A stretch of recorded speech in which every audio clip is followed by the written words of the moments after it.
Friends. How many of us have been friends? The ones something we can count on. Let's have or be friends. Isn't that how I go chat? Like, let's be friends. How many of us have them friends? The ones we can depend on. Friends. Ooh, friends. Woo. Hey, y'all. Damn, y'all see Miko out there like causing the muck. Man, this is crazy. This is crazy, y'all. And then how I get blamed? What the fuck did I do? Damn, she made me responsible for the shit that came out her mouth. You see, that's the problem with friends, y'all. That's the problem with friends. They do some shit and then they blame you for the shit they did. Ain't that about some shit? So, did y'all see Miko's interview today? Entirely NBA, she did an interview and she had to get the shit off her chest. I mean, she had to get some shit off her chest because it's really been hurting her inside that she needed to get out, you know, how she was treated on Gil's Arena. It's like surviving the arena. That's not that shit. She should have fucking named that shit surviving the Gil's Arena. The experience. The fuck out of here. The fuck out of here. What? What? You the victim? The victim? Not little old Miko. You're not the victim here, Miko. Nope. We're not gonna let you do that. One, we all watch it in real time. Right? Like if I did a vote, who bullied who? Miko bullied McCants or McCants bullied Miko? I'm pretty sure Miko gonna be boom, right? Not even close, right? Most of y'all had Miko winning all the arguments, right? Right? So look. So let's listen to that, and then my receipt. You know what? No. First, let's do this. The backstory on Gil's Arena. So the hires. This is who was hired on Gil's Arena as an employee. Brandon signed a deal. Lexi signed a deal, right? Are the people who was, let me, I gotta remind myself, okay, we had Nick, Brandon,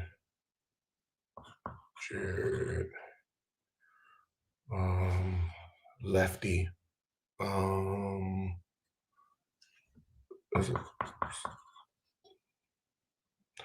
Plum,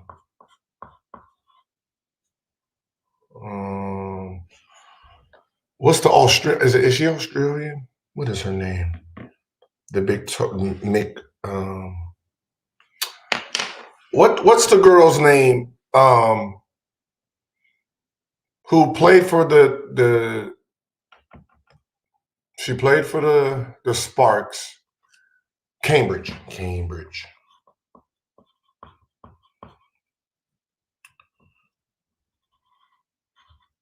Okay, Liz. We got Liz. Plum. All right, so this is how the show was. When I first decided to do the show,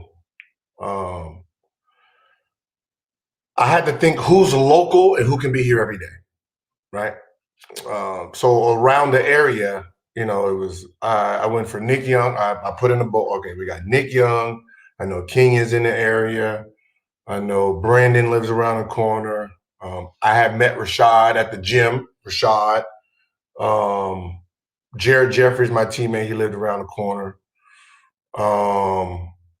Dante Jones, but he kind of worked with the Clippers, so it would have been hard for him at the time we were doing. Then WNBA, we had Plum, we had Liz Cambridge, Lexi Brown. So they signed Brendan first. Lexi Brown was our second signee. Josiah's agent represents most of the WNBA women and Lexi Brown, so that's how we got Lexi. The reason Lexi wasn't on the show as much or at the beginning at all, because her season was starting. First, she was overseas. Then her season started, and they were practicing at the same time we was fucking doing a show. That's why Lexi wasn't part of the show. Lexi is not a replacement. Lexi is one of the only two people who were signed for season one. Everyone else were what do they call them? Contractors, right? So Miko, Rashad for season one, Rashad wasn't signed all the way through. He was getting paid episode by episode. So Rashad was a fill-in. Miko was a fill-in that we added, later on in the season one. Nick Young was a fill-in, and then we just had guests in. So what happened was episode one. So I guess Brandon was signed to be there every Tuesday. So the way his contract was, he was there every Tuesday, once a week, right? We had Rasheed Wallace was supposed to have been signed for like every Wednesday, Bonzi Wells every Thursday, or Jared Jeffries every Thursday. We tried to go. I remember, if anybody was there from the beginning, we tried to go live. The internet was kind of fucked up, so we had to do pre-record. So the whole live idea, we ended up doing pre-record. Wednesday came. We can't go live. Our internet is messed up. So I called Rashad and said, "Hey man, are you in town? If you're in town, can you come over and shoot?" He was like, "Bet." So Rashad comes over. We film that Thursday. That was Wednesday. So Thursday, then Bonzi, same way. He's not in town. So I was like, shit, just see if Brandon and McCants would show up. So it'd have like the four of us, right? So both guys came in, we did the show. And then the second week was, all right, we got through the first week. Let's hit the second week off. And same thing. We still didn't get our internet right. So those two guys couldn't zoom in. So back then we didn't have the zoom in perfected yet. So we stuck with the first episode. That first week, we did it the second week. Brandon, Rashad, Brandon, and Rashad. So once we started getting everything going, we was already comfortable. I was comfortable with how we was doing it. So at that point, like, I wasn't looking for people to like jump on board. Like, so, Miko wasn't hired. She was a hired episode by episode if we need her. Same thing with Rashad. He was just local. So Rashad was just local. So Rashad Rizzi wasn't part, but because he was down day one and didn't and helped the show grow, he was part of the show. His work ethic made him part of the show. But originally he was just, paid week by week, or whatever episode he was going by episode. He was supposed to be like 1-2 episodes a month, end up being every week. So let's listen to Miko. I'm gonna try not to be like I'm gonna try not to, in my opinion, because this point I'm really just a middleman here. They say shoot the fucking middleman, and that's what you want to do. Shoot the fucking middleman. So this is Miko Grimes exposes. See, here we go right there. She got it off her chest. Show and everything, and I was just like kind of like pissed off about it because there's not that many black people on the network, the radio show that we were on, and I kind of let it go that he was talking shit. And then we had a reality show that we did together with his wife, and me and his wife got into it because she wanted my son and her son to film because they went to the same school, but my son didn't like her son, and I. No, but I'm sorry, this ain't even about me. I'm just I'm just being petty to show she and motherfucker. She about to fight somebody else. Yeah. This ain't even about her. This is before us. You see, she already lay hands because a mother want their two sons to film. Now she want to lay hands because of this. God damn. I don't even know where to start. I just caught this part like, God damn, you want to fight somebody else? Shit. I don't even know. I don't know when we should. Honestly, that the 2015 was not the reality show. That was just him talking shit. But he brought it into 2017 when we were doing the reality show, just trying to like take shots at my show and everything. And I never. Well, you telling me this is another nigga you had problems with? Like I said, I'm trying to be nice. I never valued opinion in sports IQ. I never did. She said Channing or Chat? Channing? I always thought he was the funny guy on the show. You know, I'm trying to be nice. He was the guy with the jokes. He can make every situation funny. Like, you know, you always need a guy like that on shows. And so I never really valued anything he brought to the show. And I may have said that. But I never had any. I wouldn't put that past you. I'm pretty sure you said whatever you felt was on your mind. Who is she talking about? The Pivot podcast? I never had any beef with him. I never had any issues with him at all. And I just didn't like that he was coming for the black girl. When people call in, I have to respond with, you know, information. I gotta rewind. And he was just trying to say, you know, negative things about my show and everything. And I was just like kind of like pissed off about it because there's not that many black people on the network, the radio show that we were on. And I kind of let it go that he was talking shit. And then we had a reality show that we did together with his wife, and me and his wife got into it because she wanted my son and her son to film because they went to the same school, but my son didn't like her son.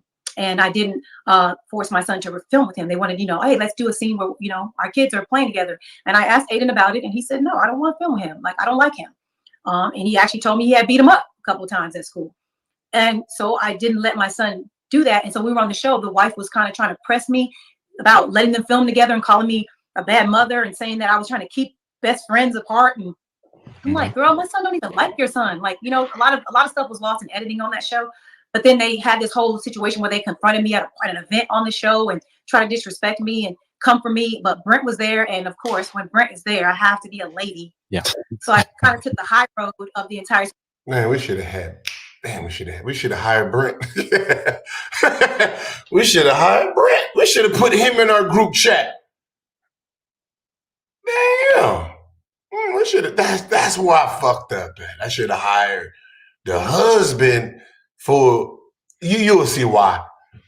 Situation just because I'm listening to what my husband's telling me to do, but I wanted to cuss their asses out so bad. But I just kind of took the high road in that situation because I just, you know, I don't like. You should have took the high road in this situation. Men approaching me, talking to me about stuff like that. Like, it was just weird that he was. I felt like, honestly, that the 2015 was not the reality show. That was just him talking shit. But he brought it into 2017 when we were doing the reality show, just trying to like take shots at my show and everything. And I never, like I said, I'm trying to be nice. I never valued opinion in sports IQ. I never did. I always thought he was the funny guy on the show. You know. Yeah, so I guess she's talking about Pivot Podcast, Channing. So she hated Channing. Okay, we got it. We got Miko. But I didn't want to quit. This was, and I was asked not to quit several times. And Brent was just like, if you stay, you know, so this is what you have to deal with. You know, he basically was like, you don't have to work a day in your life. Why are you doing this? You said you were done with all the basketball players, football players. I would get invited to everything, all the events, anything that was going on, I was there. And, you know, Gilbert was, you know, a popular person. He was pretty damn famous at that time. So I'm always in circles of these players. I'm everywhere. I'm seeing them everywhere. And our friendship continued from there. Right. And friendship, y'all. Remember that key word, friendship. So this is my friend airing me out. Remember that. Friends.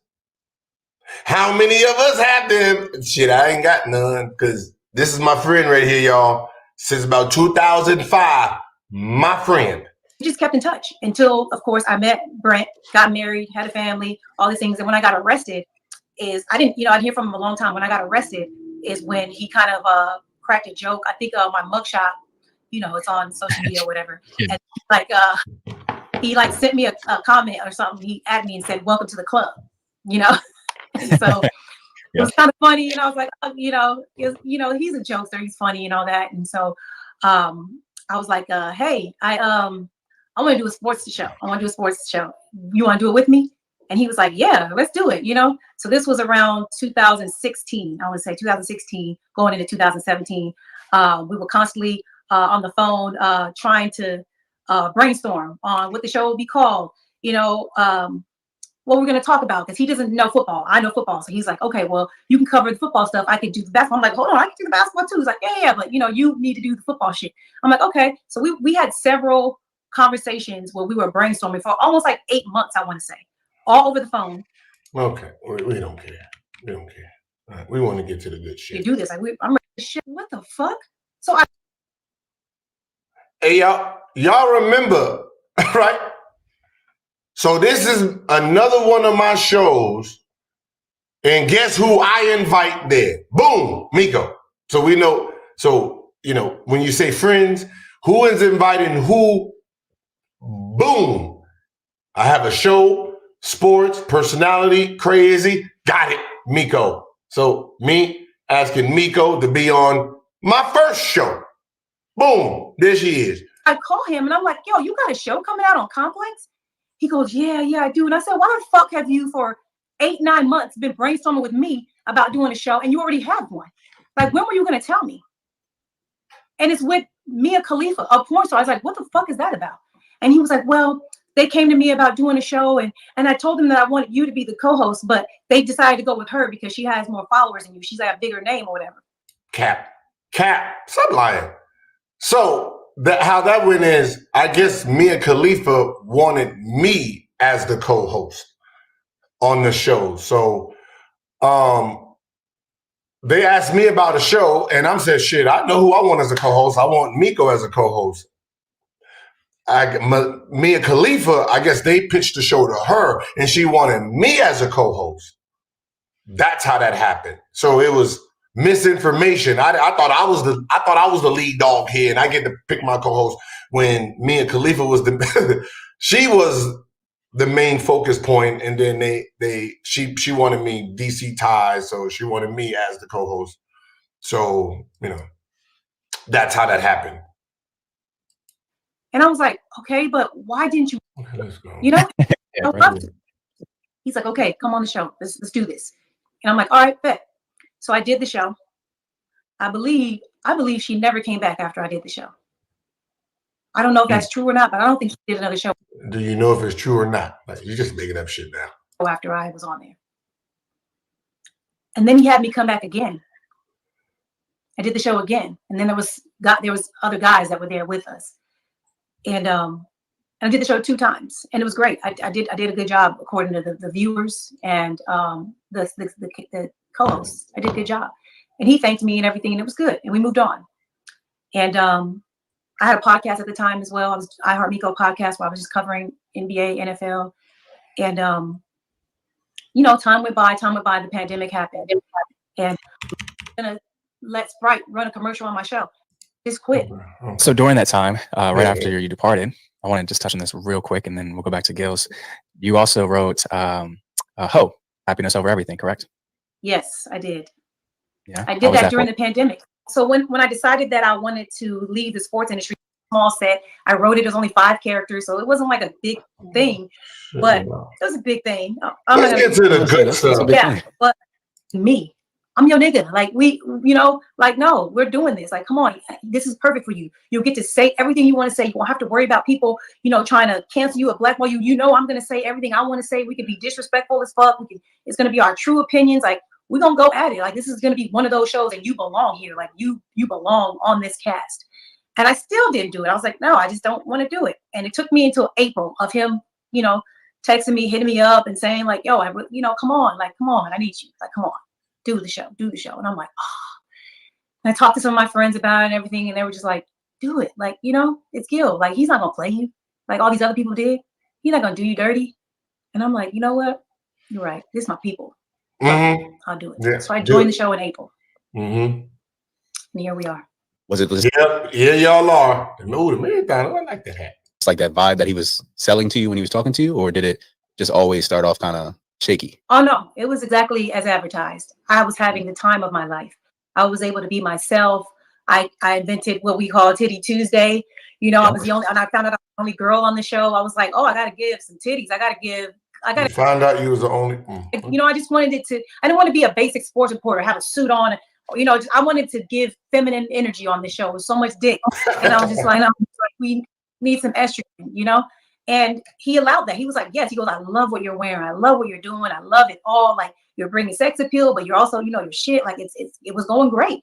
Everything was going really good until I To you what? Spit it out. Get it out your mouth. To you what? Come on. To you what? Let's get it out. And to you what? What the fuck did you do? You're bringing sex appeal, but you're also, your shit. Like, it was going great. Everything was going really good until I how do I say this? Yeah, I found out that Rashad McCann was wearing fake Jordans.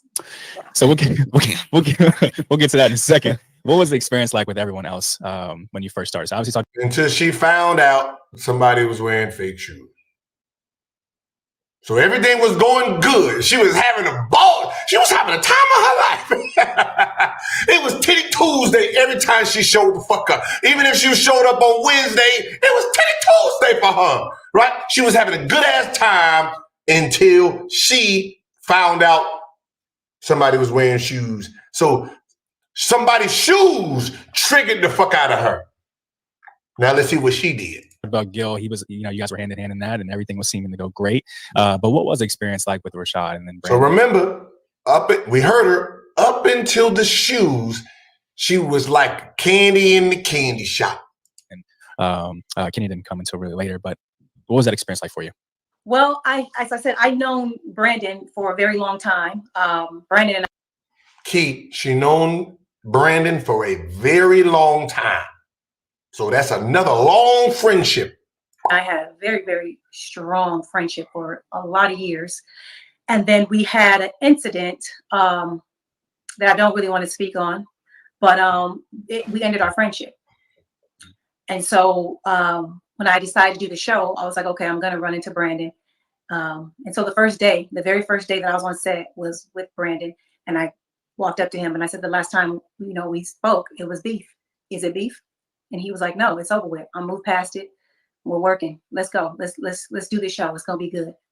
And I didn't know none of this, right? She didn't let me know before that her and Brandon had history, a problem, nothing. I don't even know if this is true. If they had talked the first day, I don't know. Because for most part, I don't come down until right before we start. I'm up there doing my own research. Actually, I'm here doing my own shit. So I don't really know. So this is, But I know this. She's best friends with Brandon Jennings' baby mama. So Brandon Jennings, probably back then, it was Brandon Jennings' girlfriend. They were best friends. So I'm pretty sure they hung out a lot. We dapped up, acted like the beef never happened, and we were working great together. Me and Brandon were back like it was when we were fucking BFFs. It was great. Yeah. I didn't know Rashad McCann. I didn't even know him as a basketball player. I always thought that I knew he played in the NBA, but I thought it was like maybe 1 year. I didn't know anything about him. The only thing I remember about him was that he dated Chloe. No, not the work. His baby mama. His BM, not the before his girlfriend now, his BM. Right? She's best friends with Brendan, so they was probably all three close friends. Khloe Kardashian. That was it. Right. I had after UNC, I had no information about him whatsoever. Nothing. What was your time like with Rashad? So, what was the atmosphere like? What was the temperature up until that Jordan moment? I know it got worse after that, but was it? Miko, he says, up until the Jordan moment. So basically, up until before the Jordan moment, how was your relationship with Rashad? Remember, you already said you was having a time of your life. At least okay until that point? No. I didn't like that his sports IQ was so low. I didn't like that. I didn't understand why he was on the show. I would ask Gilbert constantly, like, why he was there. And it was relayed to me that everybody needs a guy like him. We need clicks. He brings ratings. The stupid things that he says, it gets people to click on it, and talk shit. Even if people don't realize it, just talking shit about him gives people ratings. Like when you click and you type in this month. So as you can see, the problem with McCants was she didn't like his IQ level. Not that he did something to her. She didn't like the nigga's IQ level and his take. So that pissed her off. Not he said something to her.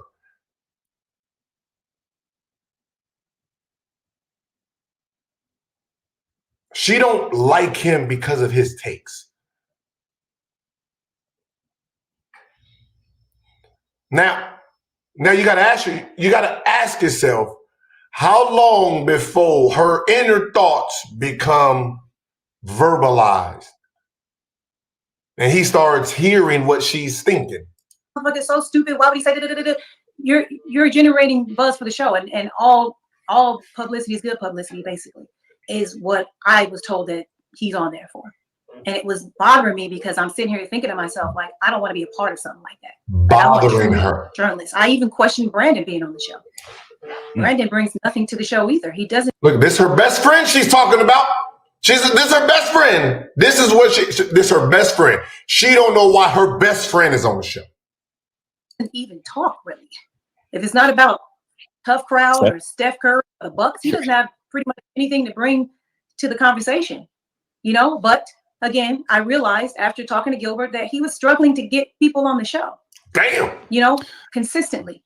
And they were available. Of course they're available. They're not talented. That's damn. Okay. I'm with them. Shit. God damn. Shit. You acting like I can't do this shit myself. By myself. With the microphone being Josiah. Come on. I just it's friendship over people who bandwagon jumpers. And they were there. Friends. Wow. I mean, because I would assume with. But look, but the reason that but the same thing, we wanted to sign Kelsey Plum, but obviously during the season, she's in her season in Vegas, right? We started in February, so we're starting at the end of basketball season. So they're not here yet. So we tried to sign Kelsey Plum. She was asking for 6 figures. We was willing to pay her that, so she can come. But obviously the WNBA, she lives in Vegas. That's stupid. Liz Cambridge, that's who I wanted. And they were scared.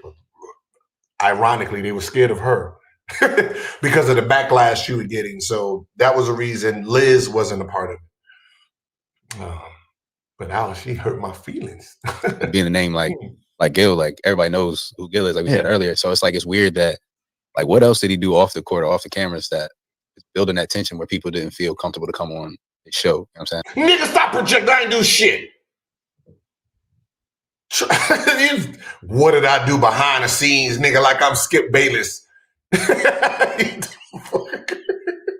I ain't Skip Bayless. I ain't out here beating on people. What's wrong with you? Out here with that narrative. And you black. That's pretty wild. Yeah, I didn't understand either. I honestly thought Gil could get anybody on that show. But what I think I learned being on the show is that Gilbert, his opinions are like mine sometimes. It's hard to take. And some people might be scared to come on the show. Some people might not like some of the things that he might say. Or maybe he said some things about them in the past, Because like who? First, man, them two, see, when niggas get together, boy, their opinions they be twisting shit up. This isn't his first show. What's funny about that is I know we're in a tough spot right now. That's what got us here, as far as you and Gil, right? But obviously, I've been covering that show for a very long time for entirely NBA, and I will say that the dynamic that you two have is well beyond those of the other co-hosts. So yes, Rashad's there for clicks, Brandon's there for maybe the connections with Steph and Tough Crowd, and et cetera, et cetera. But between you and Gil, you can clearly see that you are both well educated in terms of not only sports but people in general, right? Because you have to have that emotional intelligence to be able to. I know, right? Listen, kid, they got me here like I'm motherfucking Diddy. Like I'm about to get beat, motherfuckers up. Shit. See what type of emotions and thinking goes into certain decisions when it comes to basketball or certain actions or whatever it may be, right? So I always said to myself, God damn, if it was just really those two leading it, what would that show really become? And so I say that to also say, loved what you guys did together. The other person that I love on that show is obviously Kenyon. So what's your relationship like with Kmart? Kenyon, oh, I love him. He is the epitome of a man. Man. You know, and I had to bring a situation to Kenyon that I didn't think he remembered. Of course he didn't, but I did. That's it. You see her throwing shots at everybody. So Kenyon and man, all of us are bitches. I had a run-in with Kenyon way back in the day where his security physically beat up me and my girlfriend in a club. So what did you two niggas do to get y'all asses whooped by security? Hey man, this is some shit. Like, hey, now you telling me everywhere you go, something happens, right? Everywhere you land, shit get to popping off. You got tased, you got beat up there, you got bodies too. You know a bodyguard, what you got to be on for the bodyguard to slam both of you? God damn. Well, not beat us up, but slammed us to the ground Yeah, in the club because they thought we were trying to get to Kenyon's section, but in reality, my girlfriend was drunk and being stupid. And they kind of like manhandled us in the club. And obviously it wasn't Kenyon's fault, but you know, his security did that. And so when I got on the show, I was like, do you remember this incident in the club? And blah, blah, and I was telling him about it. He was just like, oh my God, that was you. And I'm like, yeah. but he was always a class act. He even my first time having to be on. Hey man, I don't know who the black dude is with the marathon hat, but he acting like I was Kenyon bodyguard behind the scenes. Like I just body slammed motherfuckers. Get on the show. Show with him, he told me that after the show, he was like, I had no idea that you were this smart. I had no idea that you had this kind of information. He goes, I'm doing my own show soon. I'd be interested in talking to you about being the co-host on my show. And I was like, really? And he was like, yeah. He goes, well, you know, once I, figure everything out, we can talk about that. He goes, but I really respect your IQ and everything. And I was like, thank you. And he's just a nice guy. His IQ is high, and he's no bullshit. I love that about him. He's no bullshit, but he's also smart. Obviously, just like you described, Kenyon, is the way that we see him from afar over here. Sure.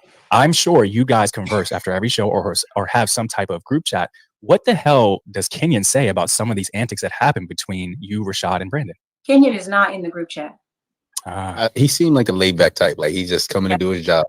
Figure out what he can do and go back home. That's okay. So yeah, Kenyon wasn't in the group chat because Kenyon wasn't a main person on the show. See, Kenyon didn't come in towards the end. So Kenyon wasn't in our group. Kenyon got in the group chat season 2. Kenyon got in the group chat season 2. He was not in the group chat season 1 because Kenyon wasn't signed. He wasn't on enough to make him part of the show. Miko was flying in every other week, doing 3 shows that week. And then, so basically what we end up doing is having Miko for 1 week. The week she wasn't, Kenyon. So basically the offset was Miko and Kenyon. So Miko will come. When she's not on, Kenyon will come. So if you look at the shows, that's how it looked. what it seemed like. He had no idea of some of the things that I was going through until I actually told him. All right. So then if that's not something Kenyon knew, then tell me about the experiences you would have, at least bringing this up with these guys. Because I know Kenyon didn't see this. So let's see what the group chat looked like, Miko. Let's see what our group chat looked like, because we need to get to the bottom of this chatting in the group. This chatting in the group, y'all. We need to get to the bottom of this. I'm glad we saved them all.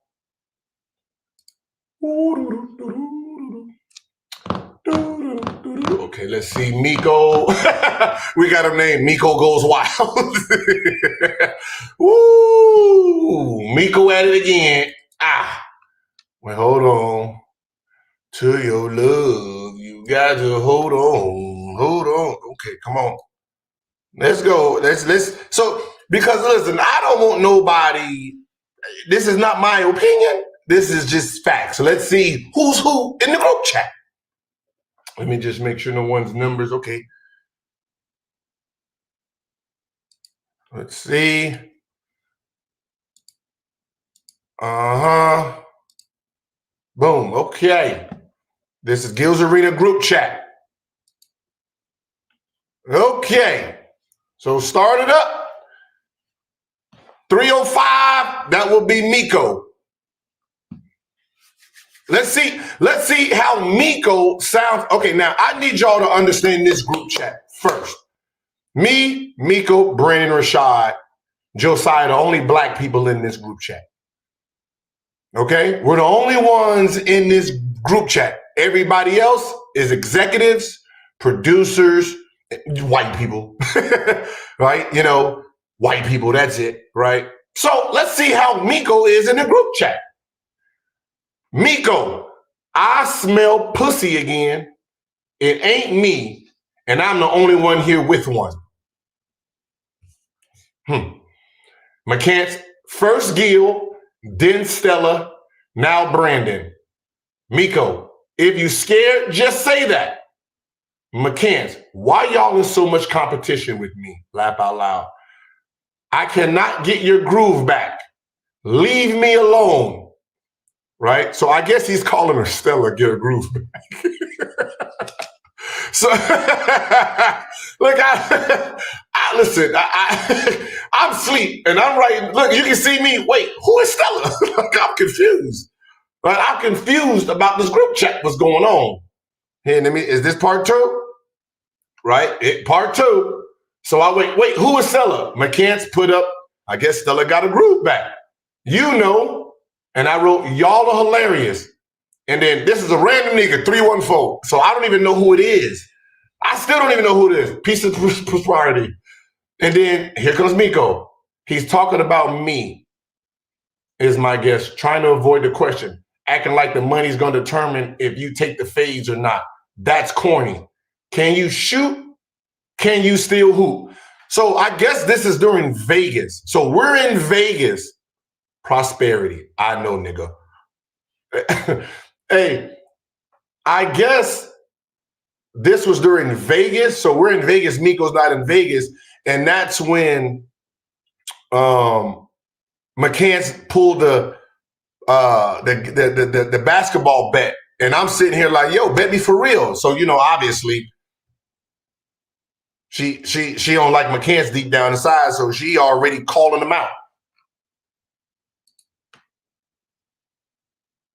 305, you using the machine, then you're not coming all the way down to your sternum. 420 my ass, because I guess he said he benched 420. Fake number once again by a cap and crunch. And then this is 424, that would be McCants. Sounds like someone is hating. And then here he goes, security. So he's calling for chat security. He's calling for chat. Hating or trying to get you to stop bragging about poor technique and lifting machine weights. Machine weights are for girls. Shit, I don't even use machines. I'm all barbell and dumbbell catch up. And then McCants, damn, you don't even know me. And you hating, laugh out loud. It ain't even 12 yet. Where is security? This is what we should have hired Brett, right? We should have hired Brett to be motherfucking chat security. He would have stopped all this shit. And then Miko, you're too focused on the weight and not doing the exercise properly. I can train you if you want. I have a small gym in my house in LA, but I can get you right when I'm down there. And then her hating or trying to get you to stop. Okay, we already. And then, damn, you don't even know me? Oh, okay. We already did that. I'm on the East Coast. Keep up. I guess she's at the Malcolm X Festival in LA, Atlanta. And then whatever this scene is, this is what McCants put. I don't know it now.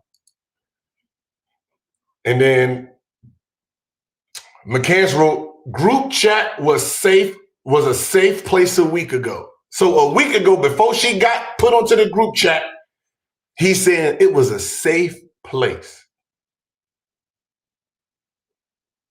And then me, I tried to break it up, showing a video of me shooting because I told McCants, like, we can bet for money, let's shoot. So I'll put it on there.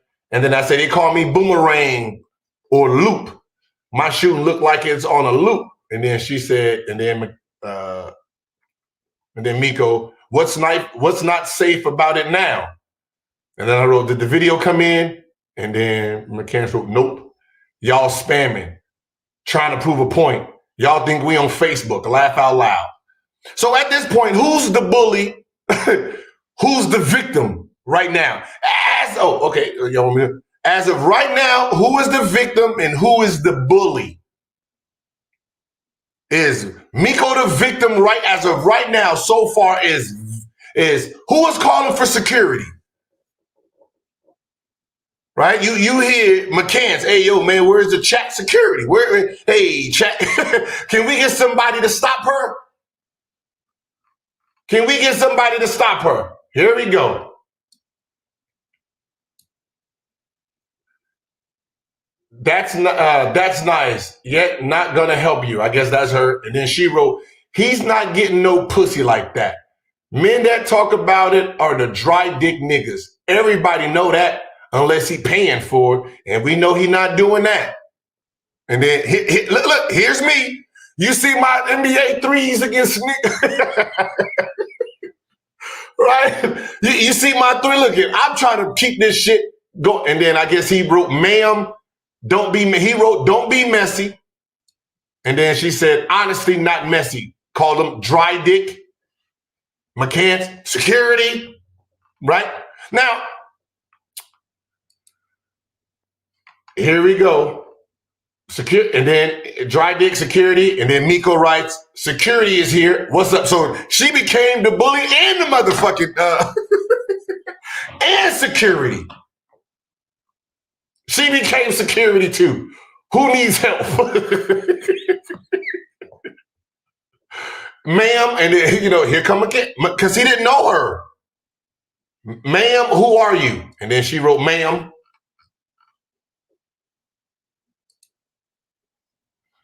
And then this is here we go right here.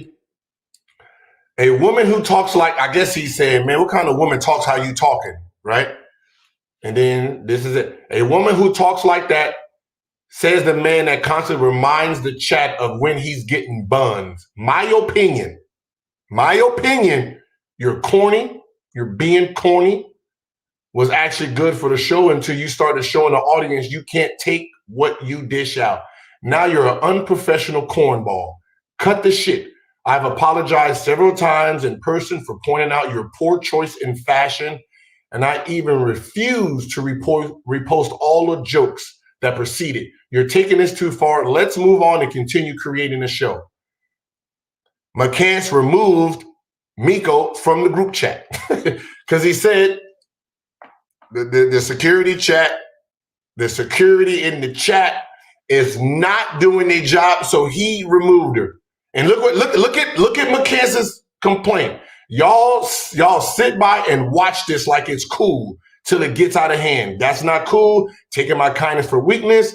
I'll address it tonight though. So I'm pretty sure he went live on his show. So let me I'm gonna stop it right there. We're gonna minimize that right there. So as of right now, who's bullying who? He don't know who she is.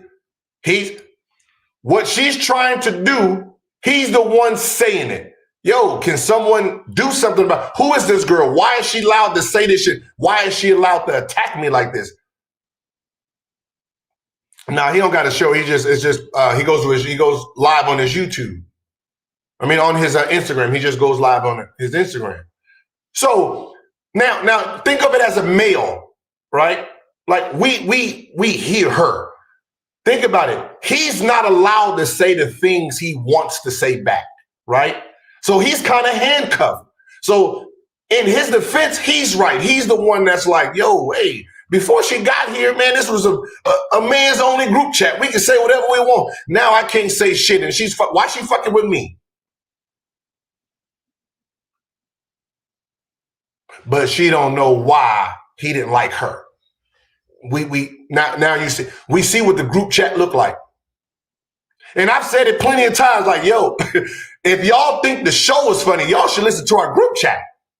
Y'all heard me say that on the show. That's off camera. Was there any instances that you could talk about that you had with Brandon or Rashad after show hours that you could speak on? We would have situations where we'd be in the group chat trying to brainstorm or think about doing a show earlier, or like her brainstorm in the group chat. We heard what your brainstorm is. Dry dick nigga. That's brainstorming. Oh, we're gonna do a game today, so we need to come in at this time and that time, and Rashad would not be responding in the group chat, and so people will be like, yo, text him outside, somebody call him and tell him he needs to get in here, we need to coordinate this or whatever, right? And there'll be hours that would go by that he wouldn't respond, and so then he would come into the group chat like, oh, I'm so sorry, I was just fucking these 3 exotic bitches, one was sucking my toes, one had my dick in her mouth, one I was like, what? Now, if you McCants, just playing devil's advocate here, if you McCants, when she types in the group chat, would you type anything? All right, let's be honest. What we just witnessed and how she attacks him and him only, if you're him, would you respond to anything if you know she's gonna type in go at you? No, right? Right? You're not gonna type back. You're just gonna sit there and like fuck it. And then you're gonna be typing behind the scenes. But you see, he kicked her out because we wasn't doing it. Like shit. To be honest, y'all, the group chat was like, that was our day, nigga. You wake up 3 hours and you get to scroll like, ooh, these niggas is wild. Not even gonna lie. Oh, Like, talking about, like, we're in the work group chat, like, why do we need to know that? Right. And so I was the only person that would address it. I would be like, yo, what the fuck? Like, what is this? And he did it constantly. And I would always say something like, God, no one cares. I said, did you know the men that talk about all the pussy they're getting are getting none? Yep, don't get none. And then he would always talk about the girls being exotic. And I'd be like, what do you mean exotic? And he's like, yeah, I don't fuck with black bitches. I only fuck exotic bitches. And I was like, what's more exotic than a black girl? Yeah. And he would just always saying this stupid shit, and it would get on my nerves. And then he would start saying disrespectful things to me, like he was making up nicknames for me that were like kind of like sexist or Stella is not sexist. He just called you Stella. We all seen what he called you. disrespectful, like just kind of coming at me, like saying stupid shit all the time. And I would talk to the producers and like, yo, like tell him to chill, like shut up. So Gil made a separate group chat for just us, the co-hosts. Yeah, I had to listen. They were so wild. Not they. She was so wild in the group chat, as you can see the behavior. And we're talking about producers. We have ESPN, we have Kobe's ex-producer. So this is all white people. So I had to, me, her, Brandon, and Rashad. Hey, y'all, here's a group chat for you niggas. Have fun. Keep that shit out of their sight. Like y'all over here typing this shit, they don't know what the fuck is going on. Like they scared to even type in here.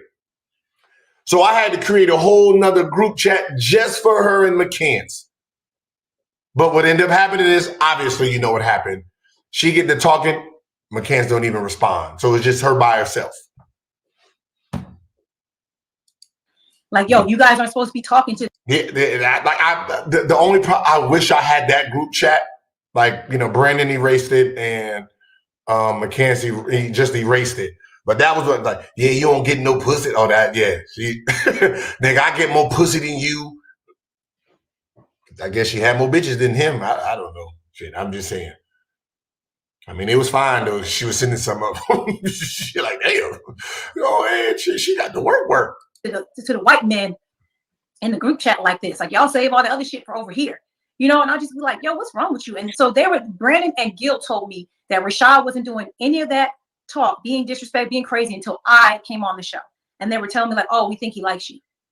And I'm like, why would he like me when he just said he doesn't like black girls? They're like, he must be trying to impress you by telling you how much pussy he's getting because he never once had this type of energy in the group chat until we put you in there. Until you started attacking him. That's right. And I was just like, okay, like whatever. It was just weird. And I was constantly asking him to stop. I was, and then it got. Stop what? What are you telling him to stop? Stop doing what? We see the group chat text messages. What are you telling him to stop? You are devaluing the man. You're trying to take his manhood in front of all men. And then you get mad when he fucking ignores you. But you're going to the producers telling them he needs to stop. What is he doing? Show us the receipt. What is he doing? Because we read the receipts. Hey, security, can somebody please help? What's going on? Because obviously he's not allowed to call her the B word, or he can't do none of that. He can't do nothing a man could do. Like what he do with me, he couldn't do that with her. So, obviously that frustrated him a lot. So he complained a lot about controlling her. But she's the victim here. Got to the point where he would say little slick shit to me when we were off camera, just being super disrespectful. And it got to the point where the producers had to say something to him. Like he got a warning about how he was talking to me. I want to know what he said to you. Get out of my face. Leave me alone. What the fuck? The fuck did he say to you that the producers had to warn him? Leave me alone. Get out of my face. Like what was it, Miko? What did he say to get him warned? Can you please let us know? But again, I hate that I even brought all that up because, to be honest with you, we squashed it. We moved on. Then y'all know damn well no one. He still talk about it. He ain't worn his shoes since, which is crazy because we didn't know that was really a trigger. But have you noticed he ain't worn the shoes since? So that really bothered him, and that she said it from a person that he didn't even really know like that. shoe thing happened. Hey, talk about that real quick. I didn't even know that he had a shoe line, that he had a clothing line. I didn't know any of that. Like, I swear to you, I did not know that. And I think it's because I didn't watch the show before I came on. I watched like maybe 3 episodes in the whole 4 months it was on. I was living my life. I'm doing shit. I play tennis. I'm a mom. Like, I have shit going on. So I wasn't really watching the show. So maybe I would have known that this was all his clothing line, his clothes, his shoes, everything's all his shit. So when the situation took place with the shoe, I didn't know I was disrespecting him. I really thought that he just had bad fashion and that he was cheap. So I didn't know that the things I was saying was disrespecting his actual brand. Because had I known that, I would have never said what I said. You lying. You know the shit you're saying, group chat calling them all of these names, that was before the shoe shit. That was before the shoe shit. The air mechanics. That was before the shoe. All this shit we just said, that was before the shoe shit. If I known, I wouldn't have said nothing. You crazy as shit. You would have said whatever you thought that would have fucked him up mentally. I'm not here to destroy people or to like shit on, what they're trying to accomplish, especially a black man. I would never have done that, right? I'm just sitting here looking at my favorite Jordans. I got married in Jordan 11s, okay? My wedding pictures are in Jordan 11s. So when I looked at the shoe, I could tell it's a fake. But it wasn't me. Like, I don't know why everybody's blaming me. Josiah is the one that asked the question. The chat is going on live. Josiah's watching, the producers are watching. They fed that into us for us to talk about his shoes. So everybody there knew that this was his clothing line, that was his shoe brand. And they brought it in. Actually, we didn't know. I mean, it's not like he goes around, he just wears his clothes and comes to work like everybody else. And I didn't know. So I didn't know that I'm attacking a man's brand. And he just kept trying to act like they weren't fake. And that was bothering me, that he kept trying to act like they weren't. Have y'all noticed everything bothers her? Everything that a motherfucker do by himself bothers her. His shoes bother her. How he dressed bothers her. How he laughs bothers. Everything fucking bothers you.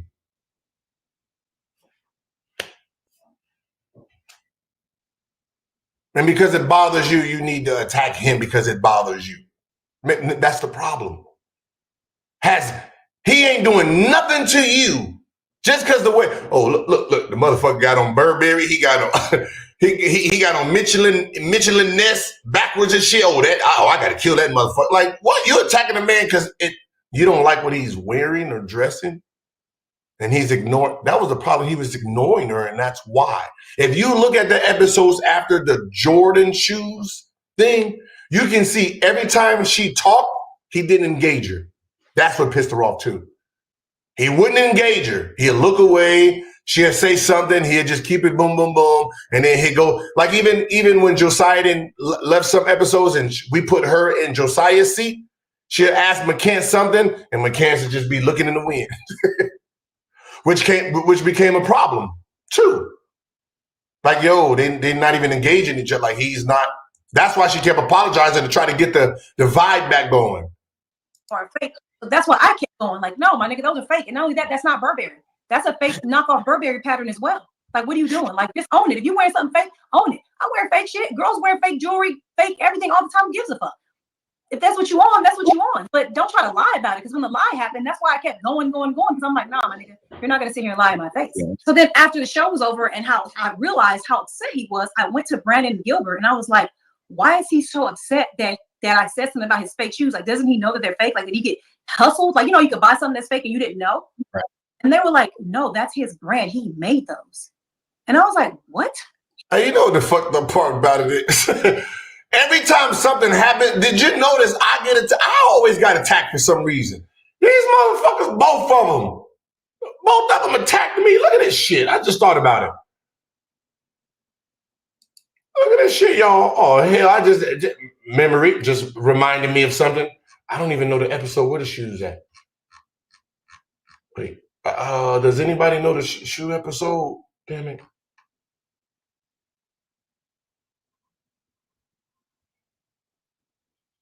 Anybody know the shoe episode? What was? I don't even remember.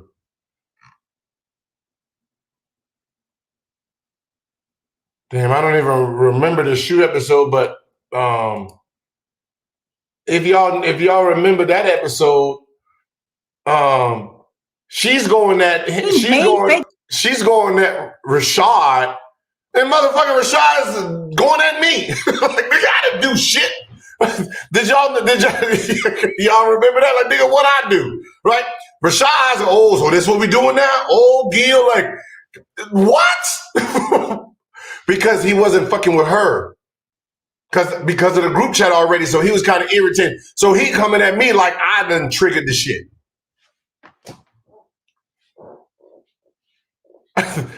like anything that happened, I became the outlet of fuck that nigga. I'm gonna go at Gil. Jordans and fake Burberry, he like on purpose did that, and they were like, yeah, and they were laughing about it, and I was like, okay, so why does he wear those clothes? And they were like, that's his clothing line, and I'm like, what? And I was like, so you guys are his friend, like you guys have been on this show this whole time. Episode 79. Okay, hold on, y'all. Let's see. 79. Let's see what we got here. What am I supposed to know what 79 is? You don't even have the numbers at the beginning. Okay, season 1. It can't be 70, Steven. Was it after Vegas? 79? What do you mean 79? This is 50 or 2. So that's terrible though. You gotta take that's terrible. Like we talk 79. Come on, y'all gotta be better than that. Episode 7. Okay, what is the title? Fuckers.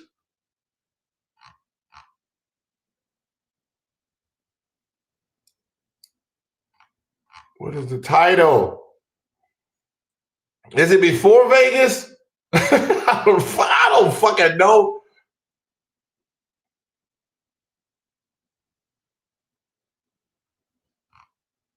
Yeah. I can just hold on. Let me just look at whatever explosive. I can just look at the numbers. My bad, y'all. Let me just look at the numbers. See which numbers just jumped the fuck out the window. I'm pretty sure them shoes would have got. Nope. Oh.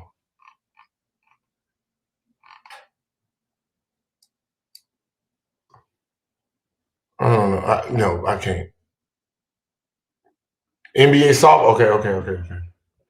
Here we go. See, this is why we like y'all, baby.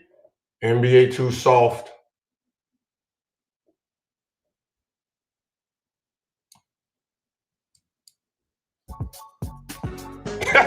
Yeah, this is it. He left. We got an hour, Johnny. Stop. We got an hour. Put your bags right there. Yeah, right there. Will be good. Then They've been telling me. No, I certain dudes that just because of their. Okay, here we go. Yeah. Oh, yeah, y'all can see. Ooh, let's see how big they are with sports show. Fake Jordans. What about them? Mm-hmm. So Rashad, how big they are when they go, it's look at So Rashad, the chat is how big they are. Hey, when they listen, look. The only reason I'm laughing is because look, you see Josiah. So I don't have the computer, y'all. So the Josiah can see whatever they're writing before me. So look, Josiah's on steer mode. Josiah, you see, got me in trouble. Look at this shit. Josiah on steer. Look at him. How leg? Rashad, the chat is also alone. They want to know about the shoes. What about them? They said you can't wear fake Jordans on the Wait, what are those? on the sports show. Fake Jordans? What are those? Fuck about no Michael Jordan. He's mine. Fuck y'all talking about? Those are the Jordans. These are customs. The layout. These are customs. So they're not Jordans. No, they're not Jordans. They're McCanns. They're mine. It's like everything I wear. Custom. Word for me. Hey, chat. What you gonna say? Hey, chat. Listen. Y'all, this is what y'all did right here. Right here. Oh, this how we feel? Is this really going? No, I'm saying that they're beating it. I know. I've been waiting for this. No, I love them. No, he don't. I've been waiting for it. I love them. Here, I've been waiting. I'm Yeah. I didn't know you was this type of nigga. No, I didn't. Now I know. I don't know what I did. I probably did something that I was supposed to do, but I did something because he triggered. Oh shit. They said we don't win 3. I've been waiting for this. No, I love them. No, he don't. I've been waiting for it. I love them. Here, I've been waiting for it. I love them. I didn't know you was this type of nigga. No, I love I didn't. Now I know. They've been telling me. No, I can't believe it. I haven't I asked didn't think it would come. I was like, when it does. When I said when it does, I'm gonna be so surprised. No, I mean, I really thought. Wow. No, listen. Where are my I thought it people? was just white and you just put the print because my dad used to do that with the Jordan. He just printed his own colorway. So that's why I'm looking. This comes straight from China. Oh, so that was Straight from China. I'm just reading, brother. You can read all you want. They come in the same place yours come from. They come in the same place. I'm gonna tell my dad to take a picture of his Jordans. Jordans, and it right up. He just colored himself. He just recolored himself. Gil, So he had color. I'm so happy you did. So when you said they're my own, I'm like, what do you mean your own? What they say on the back? That's what I'm saying. I didn't. What they say on the back? Greatness. Just like my shirt. So that's not Jordans. What did I just say? How many times you got to say it? Yeah, but it's a Jordan shoe. What did I? It's a format of the Jordan. So it is a knockoff. No. We're not doing What you mean? We're not doing this. This is a Jordan. Ladies and Hold on. gentlemen. This is a Jordan. We're trying to get out of it. First of all, Yeah. that ain't illegal. No. That was fair. That was a fair question. I wasn't even trying to be petty. Just How would it be illegal? Jordan is the logo. Oh, you're right. I know I'm right, motherfucker. Mm-mm. You know what the fuck I'm doing? No, you can't. No, that's Okay, illegal. go ask Bates They that would have to shit. change No, Jordan $45. is the logo. Go ask well, I said, Bates that listen, shit. hey, listen, fuck the chat. Hey, chat. Hey, chat. Fuck y'all. Go ask. I still want my custom Agent Zero shoes. Hey, look. Gilbert. Go I'm ask Bates so what the Air Force happy. One. Me? Look, Nike went up to their ass. It's me. It's me. All me. You know what happened? Right. I didn't do shit. I told my people, I said, when he do this, Me. we gonna know why he did it. He read it. I've asked. How many times have I asked? I want the shoes and You the never jacket. asked, you had never asked him once, yo. I never asked Never, for the shirt never, and the jacket. The Agent never. Zero. Nope. First of all, the Agent Zero Never. jacket and the shoes. You said they were 13s, and I said they were 14. You never asked. The low top ones. But we don't have to do this. You We can do this can't. after. You can't. We can do this off. We can do this He off. said this. We can do this offline. I read it. Why you snitching on me? I didn't do No, shit. you read You the read it. Yeah, I was snitching. I'm dry snitching too. It's gonna help. Hey, Let's put it in the hey, all you did was read. putting me low is gonna help the ratings. Let us do it. I didn't do that. It don't matter. I thought It don't matter. No, I know where I stand now. I knew where I was standing in the temperature of the chat. The chat had a question. Hey, in the comments. And you see him bring up the chat. I see where I stand in the chat. So you see he already fucked up. Right? The chat, now this. So you can so you know who actually has the victim claim here, who actually was being bullied here. Section, all of this shit. So he can see what I see. The chat had a question. It was dropped into the document. A brand. They said the Burberry 11. That But they're your own shit. These mine, custom with my Who own picked the artwork. Burberry? These ain't no Burberry. No, I just thought It's not you a took Burberry the pattern. These are my printed. patterns. Okay. so you're knocking off Burberry and Jordan. I'm not. She's for real. Huh? I'm thinking about surgery, like Dr. Surgeon shoes. I'm being nice, man. Look at these two. Look at these two over here. He don't see none of that. He just see me. I'm saying Dr. Surgeon. I'm not here for violence. Get your shit off. I got thick skin. So you Thick get your shit skin. off. I thought you was going to say something about my shoes or something. I don't know. But Nah, I ain't got nothing to say about nobody. You get yours how you get yours. Listen, these two be in the chat doing this. We ain't doing nothing. Rashad, you I cannot see where we tell at me- now. You cannot tell me I those see are where we double at now. knockoffs. You can't tell me that. Yes, those the are Jordan double, knockoff. Yes. double knockoff. These are my That's patterns. not the actual Burberry. No, pattern, it's not. but No, you- it's not. But that's a little bit like No, that. it's not. It's Yeah, it greatness. is. All right. I know a hater when I smell. I'm not hating. I'm just I can saying smell a the hater truth. through the yoga pants. We gotta get off the road. We appreciate y'all pulling up to Gil's Arena. We'll be back on Thursday. Appreciate you, Underdog Fantasy. Whoop whoop. Okay, so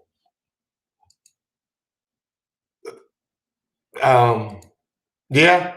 So as you can see, he's already complaining about the group chat and how he's treating the group chat, and that was like the This straw. whole time, why don't you guys talk to him about, getting, like, help him out. Brandon, you got a clothing line, like, help him out, like, so he's better. And they were just like, nope, we're just gonna let him keep wearing that bull. But low key, y'all, he ain't wore the Air McCanses then. Just to be honest, like y'all, he don't like y'all messed him up, man. He do his own thing, but you know what I mean. No matter how big of a thug he is, somebody fucking with you every single day, and you can't do nothing back. I mean, I'm pretty sure it gets to you. Bullshit. That's what he want to wear. That's on him. And I'm like, I wish you guys would have told me. I would have never went at him like that had I known that was his. I would have backed off. I would have just stayed away from it. So I feel like it was like intentional. Like they wanted me to do that. I would have bagged off like a fucking pit bull. That's crazy. That's crazy. You would have had me hot too. I'm not gonna lie. You would have had me hot too. I mean, But you didn't know in your defense. Look, he says a bad business decision. Bad business decision. That's wild. Yeah, that is. You don't wear knock knock. You can't wear knock knock J's. That just doesn't work out. Like, Don't work out for it's nobody. too many people that know about J's to wear knock knock J's. Knock. Yeah. Okay, that was one of those last straws. I remember seeing that episode, and then after that, it was kind of just subtle knocks. You can kind of tell in the mannerisms when he would speak. It'd be like, why is she at this point? Why is she talking? But, Yeah. He didn't want me on the show. I need to say this.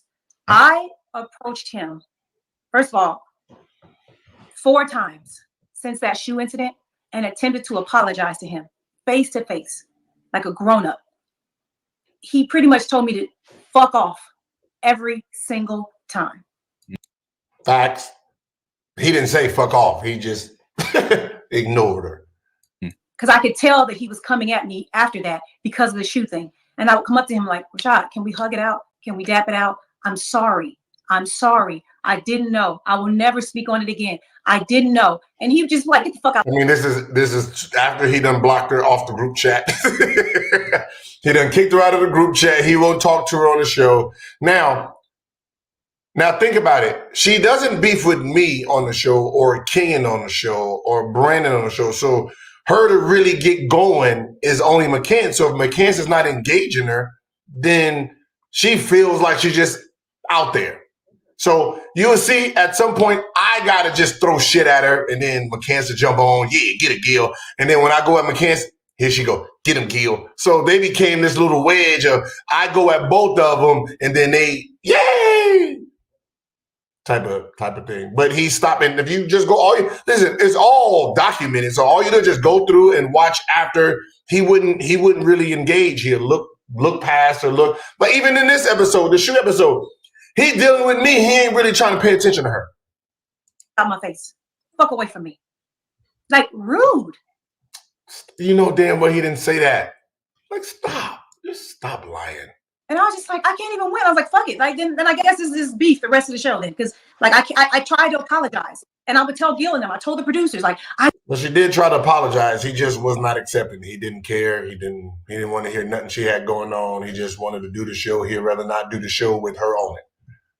True. He'd rather be scheduled when she wasn't scheduled. He felt safe. I keep trying to apologize to him. He won't accept my apology. He just keeps telling me to fuck off and get the fuck out of his face. What am I supposed to do? You said it earlier. I mean, you did your part. You can only do your part now. You know what I'm saying? That if he doesn't receive. I'm not, McKenzie, if you're watching, I'm not laughing at the comment. He paid. Aaron McKenzie laughs. He paid, you know. What your apology or accept the apology. And I mean, you did your part. Like, and then you can do after that. If he doesn't receive what you. And I would tell Gil and them. I told the producer. This is a very important. Hey, black man, if you're watching, what you said is very important. And I'm pretty sure Miko ain't listening to shit you say right here. Like, I keep trying to apologize to him. He won't accept my apology. He just keeps telling me to fuck off and get the fuck out of his face. What am I supposed to do? You said it earlier. I mean, you did your part. You can only do your part now. You know what I'm saying? That if he doesn't receive what your apology or accept the apology, then I mean, you did your part. Like, and nothing you can do after that. Yeah. I mean, and so I just said, fuck it. Yeah, remember that, Miko. He did his part. You apologize. He's telling you, and you agree. You apologize. You did your part. And if he didn't receive it, oh fucking well. Okay. That's gonna come. That's gonna come back around for you. Then I guess we just gonna go at it because you're already having bad takes, and I was trying to be nice and not, come at him every time you had a bad take. But after that, now every time you say something stupid, I'm gonna tell you that it's stupid, and I'm gonna tell you why. And that's kind of became the thing. And Gilbert was like, I love it when you guys go at it. Oh man, this is so good. Keep going. I'm like, you love it, but I'm the one that's getting shit on. I'm the one that's getting disrespected and keep saying like I don't belong on the show. Like I don't belong here. Like why is he allowed to say that? And you just ignore him. Just keep going out. Just keep going back at it. Did anybody ever hear McCann say that on the show? What is the worst thing McCann said to her on the show? Does anybody remember? What's the worst thing McCann said to her on the show?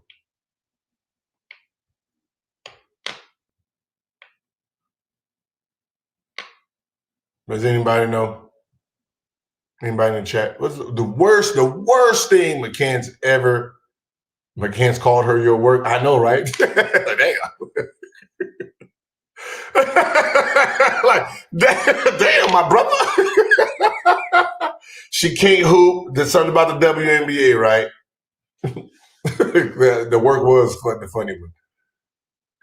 No, she ain't my work.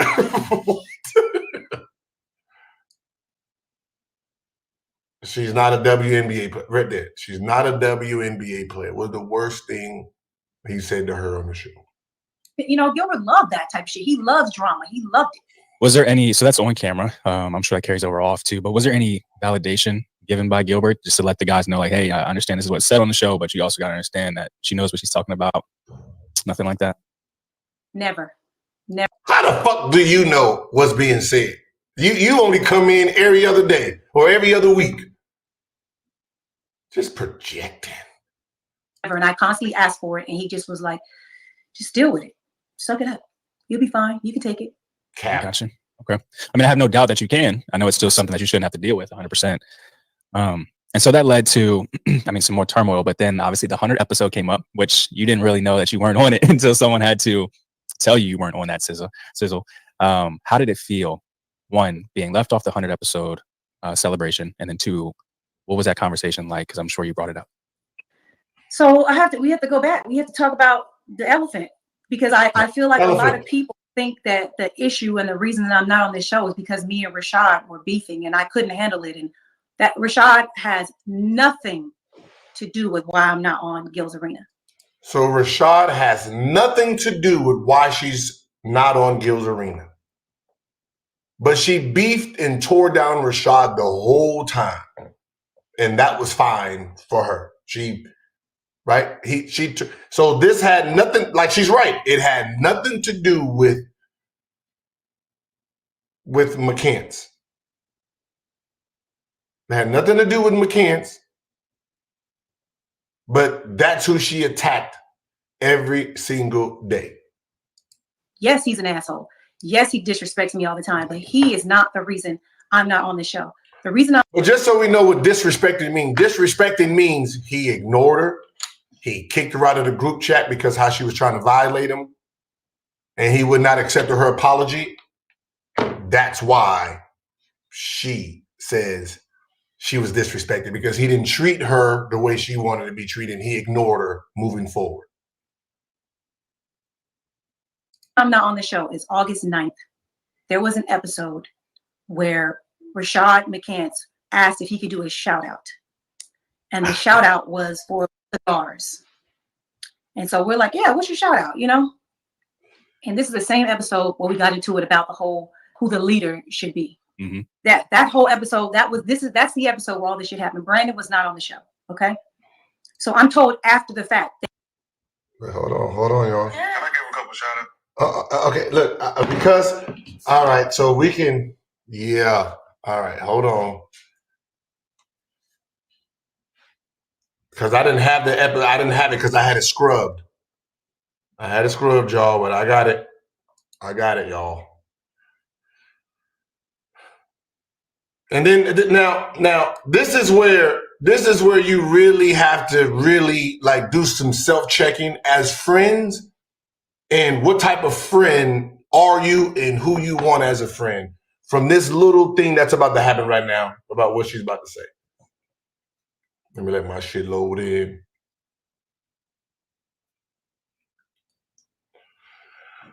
Well, fuck it, I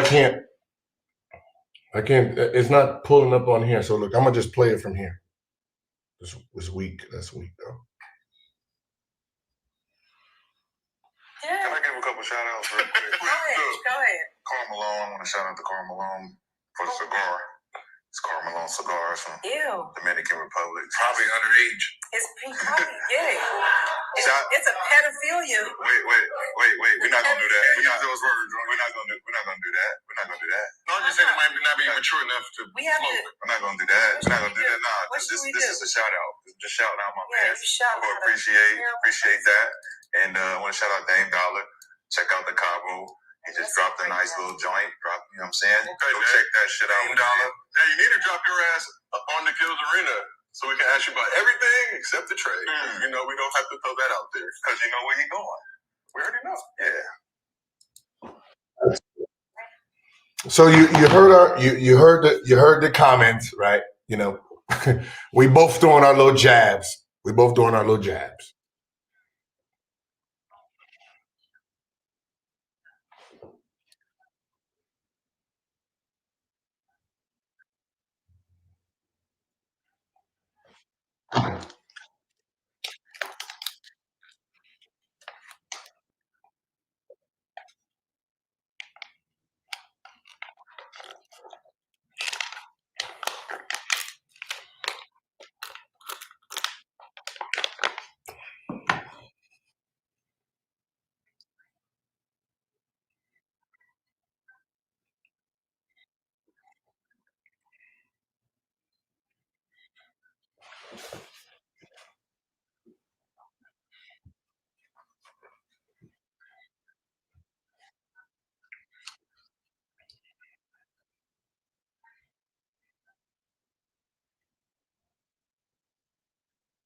Oh yeah. Oh, this was a good episode.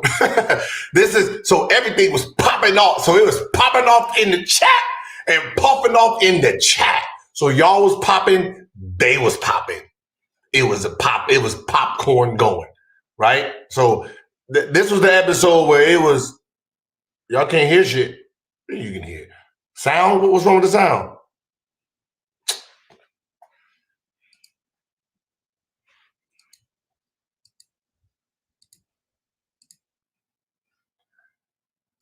My fault, y'all. So Rashad decides to promote the cigars on the show.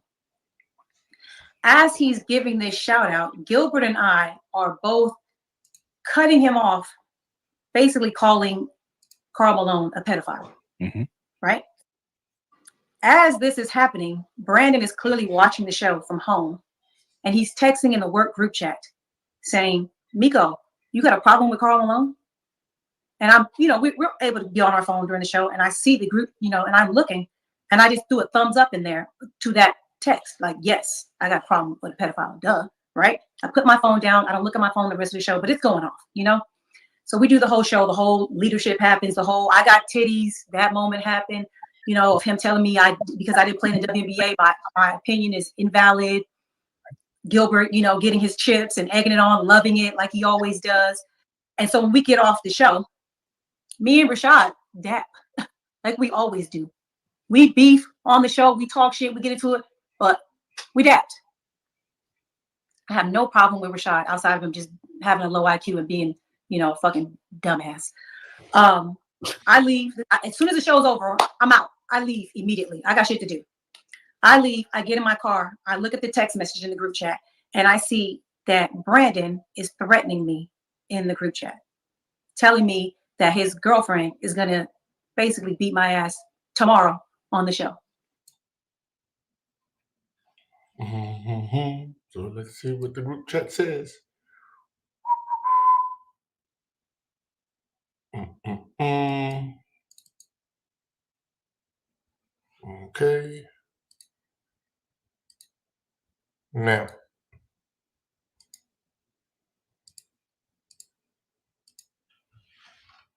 so the group chat. So Brandon, Miko, you got an issue with Karl Malone? Bet. Speaking on family business you have no ideal about, now it's personal. Okay, so backstory, I don't know what's going on. She does. So this is the backstory. Brandon's now girlfriend that he's been with, that is going to be his wife, his best friend, her guy.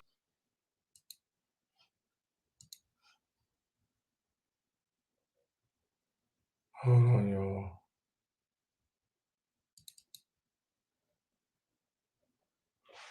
Okay, so this is what it said. You didn't answer my question.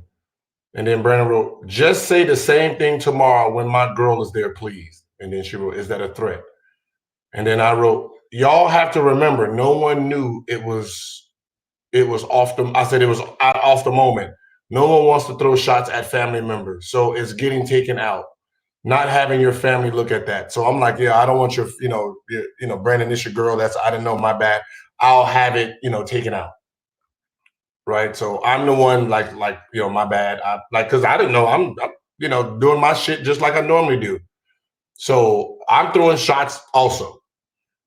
But, I'm apologizing. Damn, my bad, B. I really didn't mean it. So I'm hitting, Brandon behind the scenes like, damn, B, I'm sorry, bro. I didn't mean to. I was in it for all the jokes, but I didn't know that was actually family. So. He didn't say those exact words, but that's what he said. Of course he didn't say those exact words. He I- just said, your stance was fuck your stance was fuck him, fuck that pedo. And he says, just say that when my girl comes, say it in her face. This is her family. So and Miko didn't, she didn't give a fuck. So, asked him. I said, but this is the problem that I was having, because I'm behind the scenes now, like, oh shit, like, yo, damn, B, my bad, yo, Meek, it's family, so like, just apologize so we can move on. Like, we didn't know. Nah, fuck that. I don't give a fuck. Fuck him. Fuck them. I don't give a fuck about none of that shit. But this is your best friend for how long?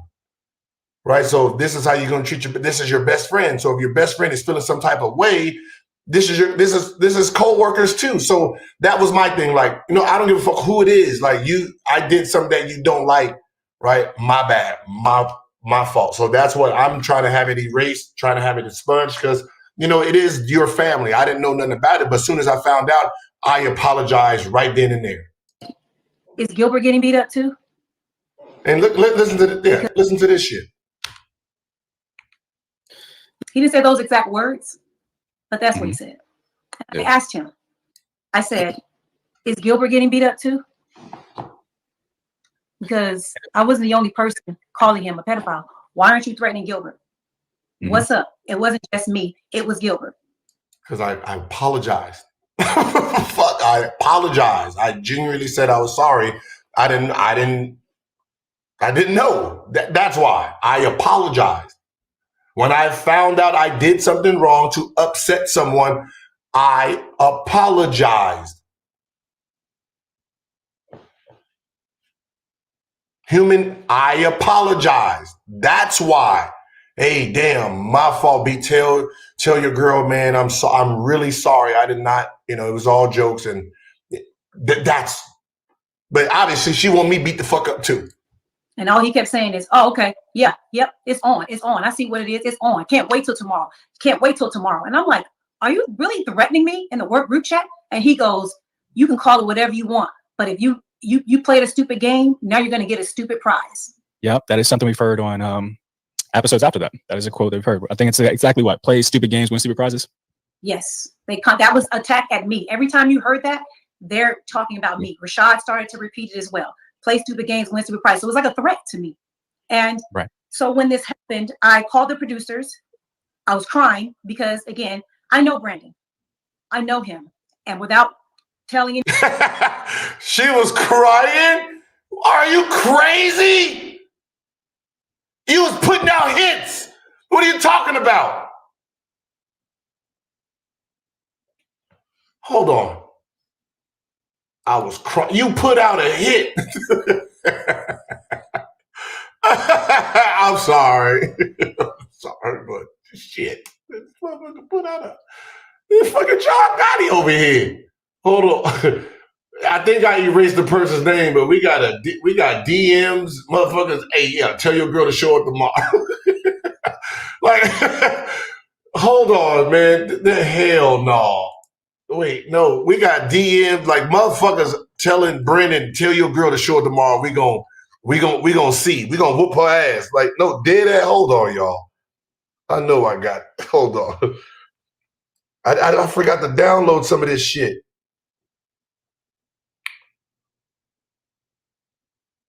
Dang, I forgot to download.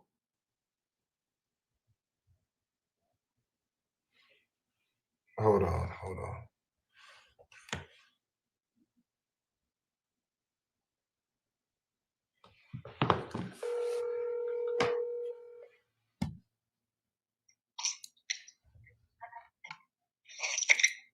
Yo. Whatever, you gotta mute.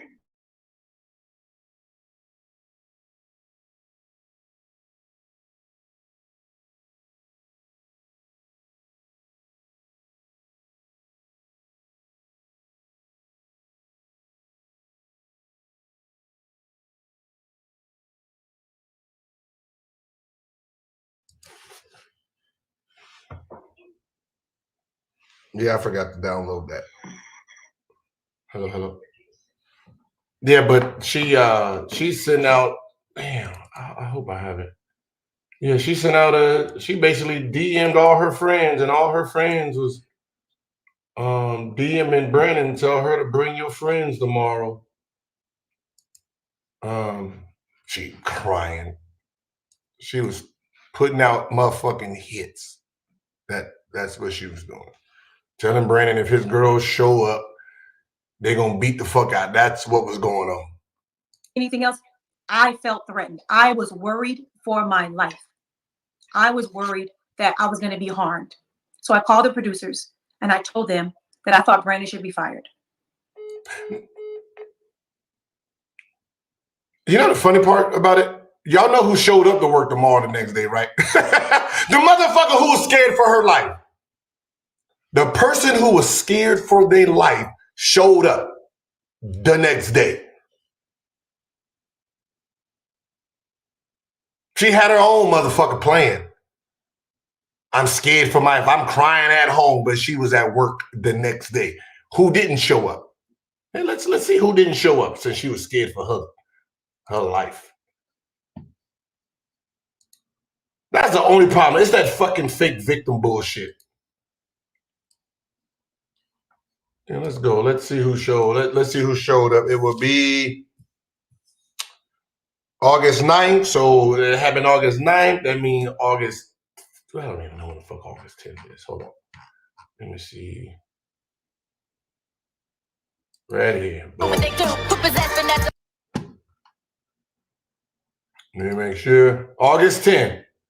Right? So just so we understand, y'all.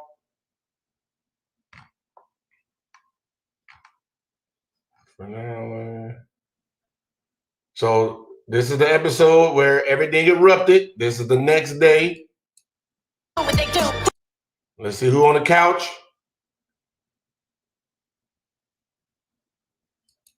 Just me and Miko. The one who's scared for her life.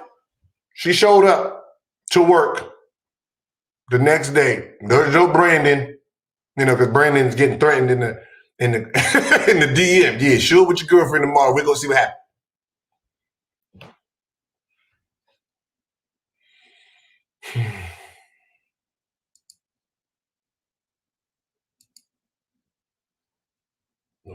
Throwing out hits. Now I was crying all night. At the very least, suspended for threatening me at work. What happened after that? I was told by the producers that they were going to, I guess, suspend him from the show the next day. I said, I didn't want to do the show at all. I wanted to quit. Mm-hmm. And Gilbert was calling me, telling me to apologize to Brandon. I was like, why do I have to apologize to him? He was like, because you disrespected Karl Malone, who is family to him. And I said, he's a pedophile. Right. And Gil's like, I know, but I had to apologize too. So you just apologize. I said, no. So listen to the stance though. No matter what no matter what their family member is, you're working with this person. This person has nothing to do with it. Like I'm telling you to apologize. You're my friend. He's your friend, and you want to apologize to your friend. Seems weird as fuck.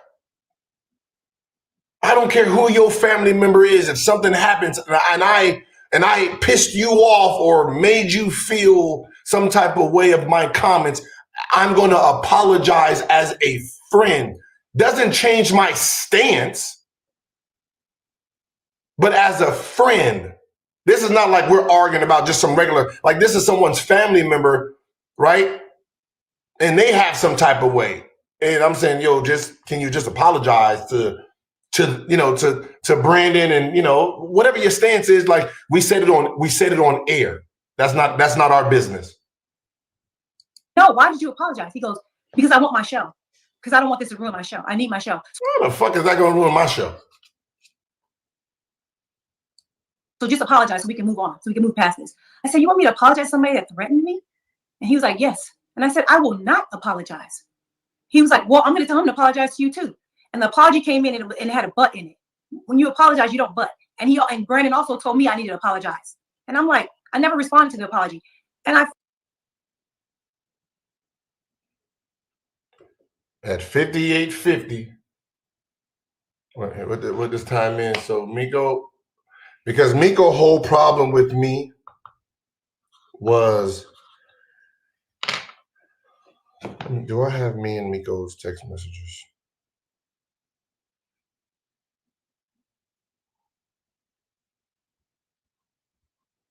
Miko's whole problem with me is during the group chat when this is going on, she said, I didn't stand up for her, right?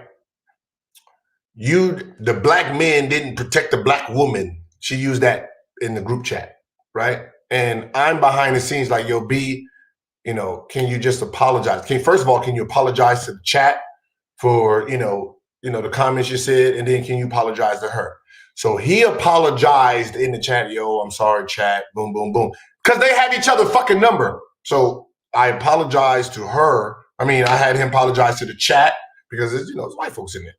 And then I had her apologize to him. She just said, I didn't even respond to his apology. Her whole thing was, you didn't do anything to Brandon. I told Brandon to apologize to the chat. He did that. I told him apologize to you. He did that. Don't matter if you don't accept it. I had him do it. right? You agreed when the dude said it. He did his job. I did my job. She comes the next day, that next show the next day, we wasn't going to do it because she came to work on that bullshit. She's coming in there, like I was outside, like, hey, meet. She's like, oh, no, I ain't fucking with you. The fuck did I do? You didn't stand up for me. The fuck are you talking about? Yeah, you didn't check Brendan. I said, Brendan apologized to you. Oh, I'm not accepting his apology. Well, he apologized to you. What the fuck are you telling me that you didn't accept it for like I didn't do nothing? And then I said, I'm going to have him apologize again. So right before our show with us, I had him apologize again. And he said, is she going to apologize to me? I said, probably not. But can you just apologize? You'll be a bigger person. He was like, all right, bet, fine, whatever. So he apologized again. So he apologized to Miko twice. Coming from a woman who's mad that Rashad didn't accept her apology. So she wants Rashad to accept her apology, but she don't want to accept Brandon's apology. But then she wants to blame me because I didn't say it in the chat at that moment in time. Like, yo, why am I going in a group chat like you silly fuckers? Behind the scenes, yo, hey, can you apologize? Hey, Miko, can you do this? And both of them, not. Well, Brandon apologized. Miko didn't accept the apology. But then she's blaming me because he wants to use butt. That ain't my fucking problem. You accepting it ain't my motherfucking problem either. You told me, right, to stand up. I stood up for you. He wasn't on the show the next day. He never been on the show again with you. You pretended to be afraid for your life. So damn near all y'all motherfuckers almost got fired at that moment in time. None of the producers wanted to fuck with none of y'all.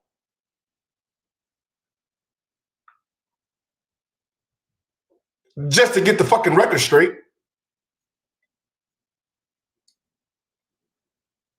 That would have been the end of the fucking season. We had pre-recorded shows that we were just going to drop. I was done.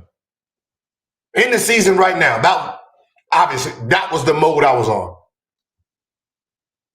I felt unsafe. And so I told the producers, I said, if you guys have Brandon on the show with me ever again, I'm going to sue you guys for unsafe work environment. Now listen to what she just said. This is something she told the producers, not me. She told the producers, if you ever have me on the show with Brandon again, I'm going to sue you guys. Which means what? If she's ever invited on a show with Brandon, we can be sued because she's already put out, right, a claim that she doesn't feel safe in the environment. Right? Okay. Because his girl comes to set with him every single show. She's there. And you told me that she's going to be my ass. And there's nothing inside of me that doesn't believe that Brandon would join into that ass beating. Projection. Brandon knows where I live, Brandon knows my home, everything. So I don't feel safe at this point. I'm scared. And so I sent the text message out to my family members just so people could know that this man threatened me and I don't know what to do. Okay, so at this point now, obviously everyone cast-wise is aware of the situation. The people that promote the show, fund the show, Underdog Fantasy executives know of the situation. He's suspended for... They're in the chat, they saw it. Yeah. No, I'm wrong. Underdog don't have nothing to do with the show itself. That's all Gills Arena people. It doesn't have nothing to do with Underdog people. But when you make a threat like that, that becomes HR's problem. Okay. Wow, so more than aware of the situation. He doesn't come for one episode, and then what happens in the following weeks after that? So I was on. We have a text right here. I mean, we have a what's the name? See, because I didn't scrub out the shit. Please bring this is I guess this is one of her friends, and it said, "Please bring your girl to work tomorrow." Like so now, I want y'all to really think about this. This is a show, white people involved, right? Now you got niggas out here threatening each other in the motherfucking group chat. I'm bringing my friends, this, that. What do you think everybody thinking here?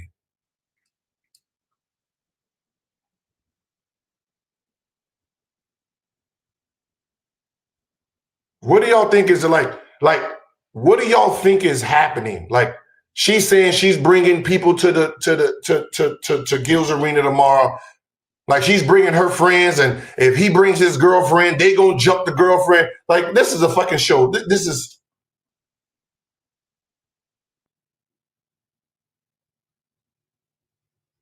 So Brandon, Rashad, y'all can come. Y'all done until further notice. Because Miko's here for the whole week. Like, obviously, she didn't say, "Oh, but you know what? I feel threatened. Let me just go the fuck home." She's coming to work. And then before one of the episodes, me and her are going at it because she's trying to question my friendship, and I'm the one who got everybody to apologize. I'm the one who told them they couldn't come to work.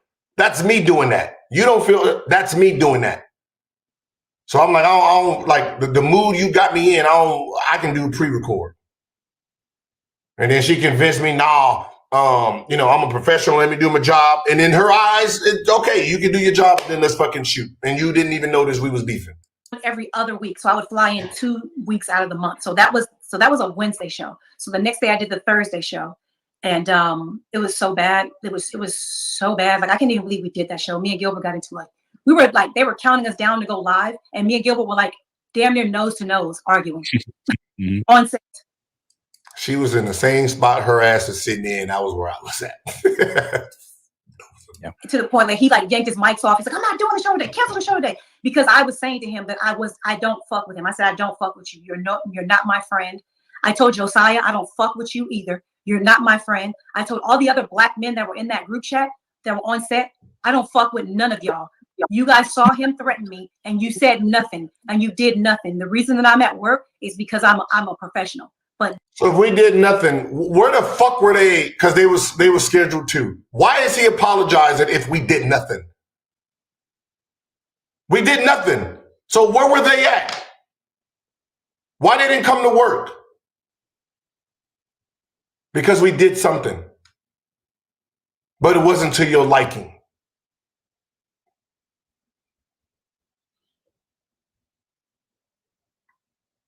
He apologized 2 times. He was taken off schedule.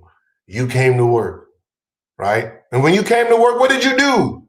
Throw shots, which means what? When they came to work, they threw shots. And then when you came to work again, you threw shots at the shots they threw. So y'all was sitting there going back and forth. Yeah, y'all remember Brennan come, "Oh, we finally out of jail." Y'all remember them episodes? "Woo, we finally out of jail. They let us free." So what? Don't, hey, Miko, don't hug me. Fuck y'all. Y'all did not have my back. None of y'all checked him. And Gilbert just went crazy. Like, he was upset because I was basically saying, "I'm going to do the show, but I don't fuck with you." So we ended up doing the show anyway. Like, we kind of calmed down. They took 5 minutes. We both kind of separated, calmed down, and we did the show. I flew back to Florida like I always do. I fly back right after the show, back to Florida every week. The next week comes on the shows. And, of course, there's just constant play stupid games, win stupid prizes. Only NBA players on this show. Only people that actually played in something that's with the NBA. Only this, only that. Like, just and I'm texting Gilbert while I'm watching the show saying, "Why are you letting them do this to me? Why are you letting him say that? You know that that's a threat to me. That's stupid." He goes,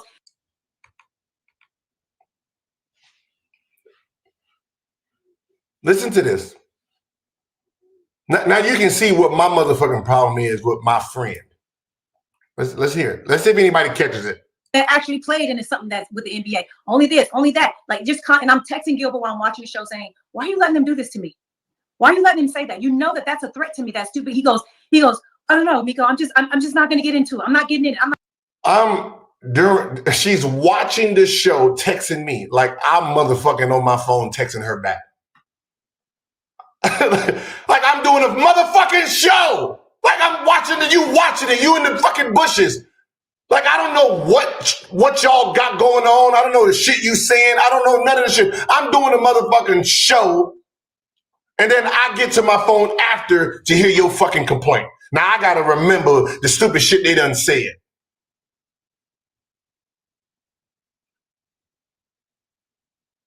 Texting me during the show. Why you letting them talk about me in the show? How the fuck do I supposed to know what they saying?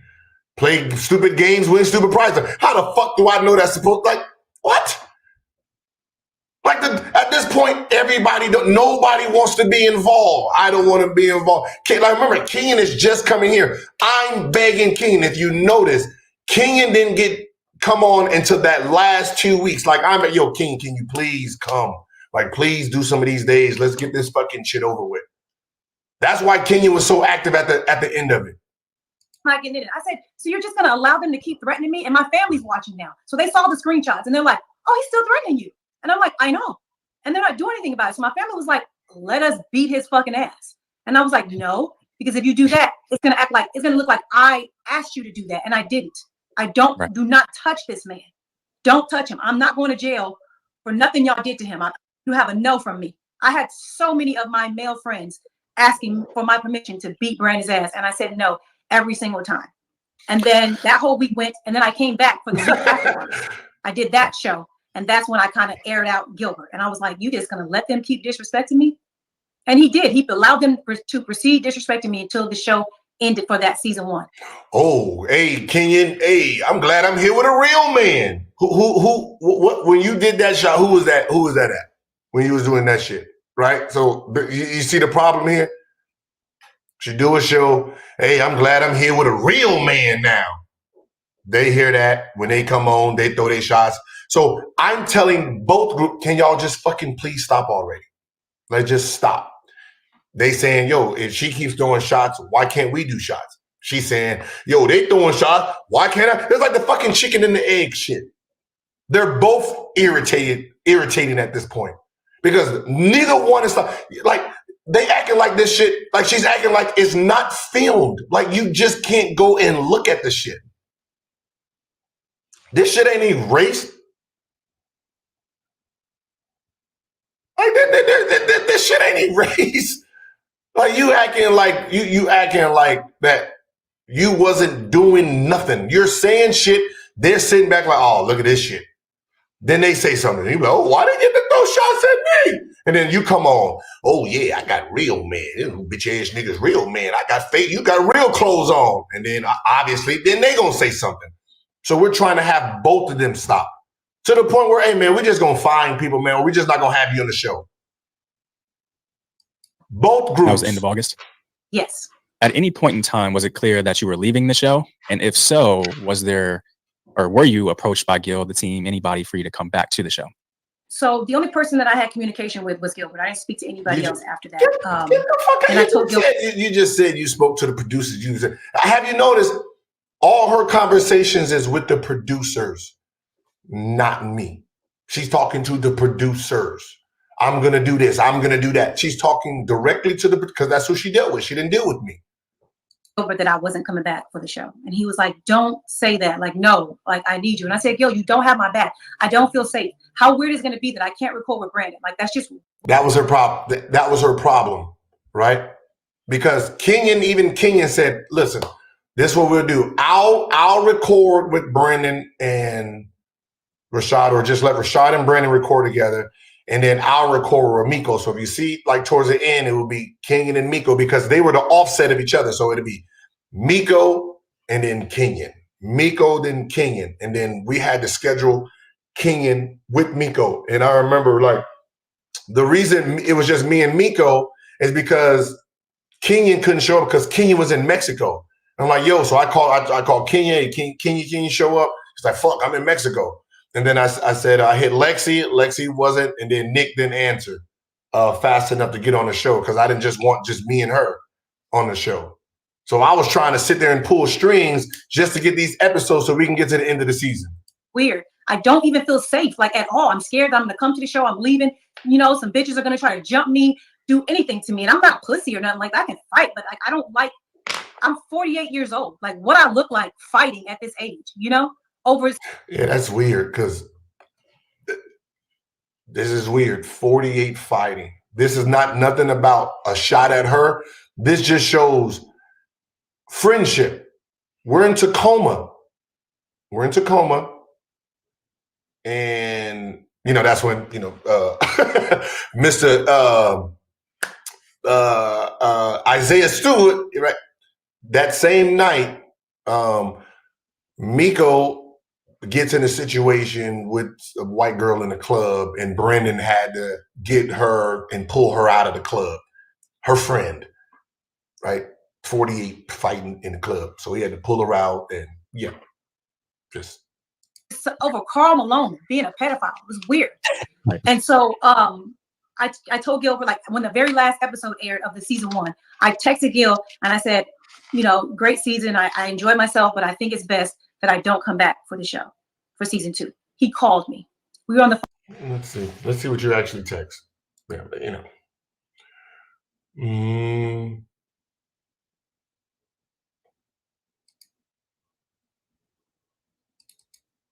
Hold on. Let's see what Miko. Miko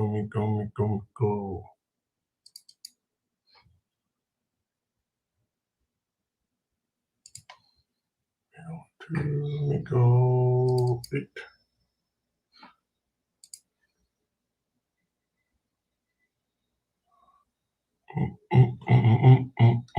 Let's see me. Okay, hold on. Let me see. Okay.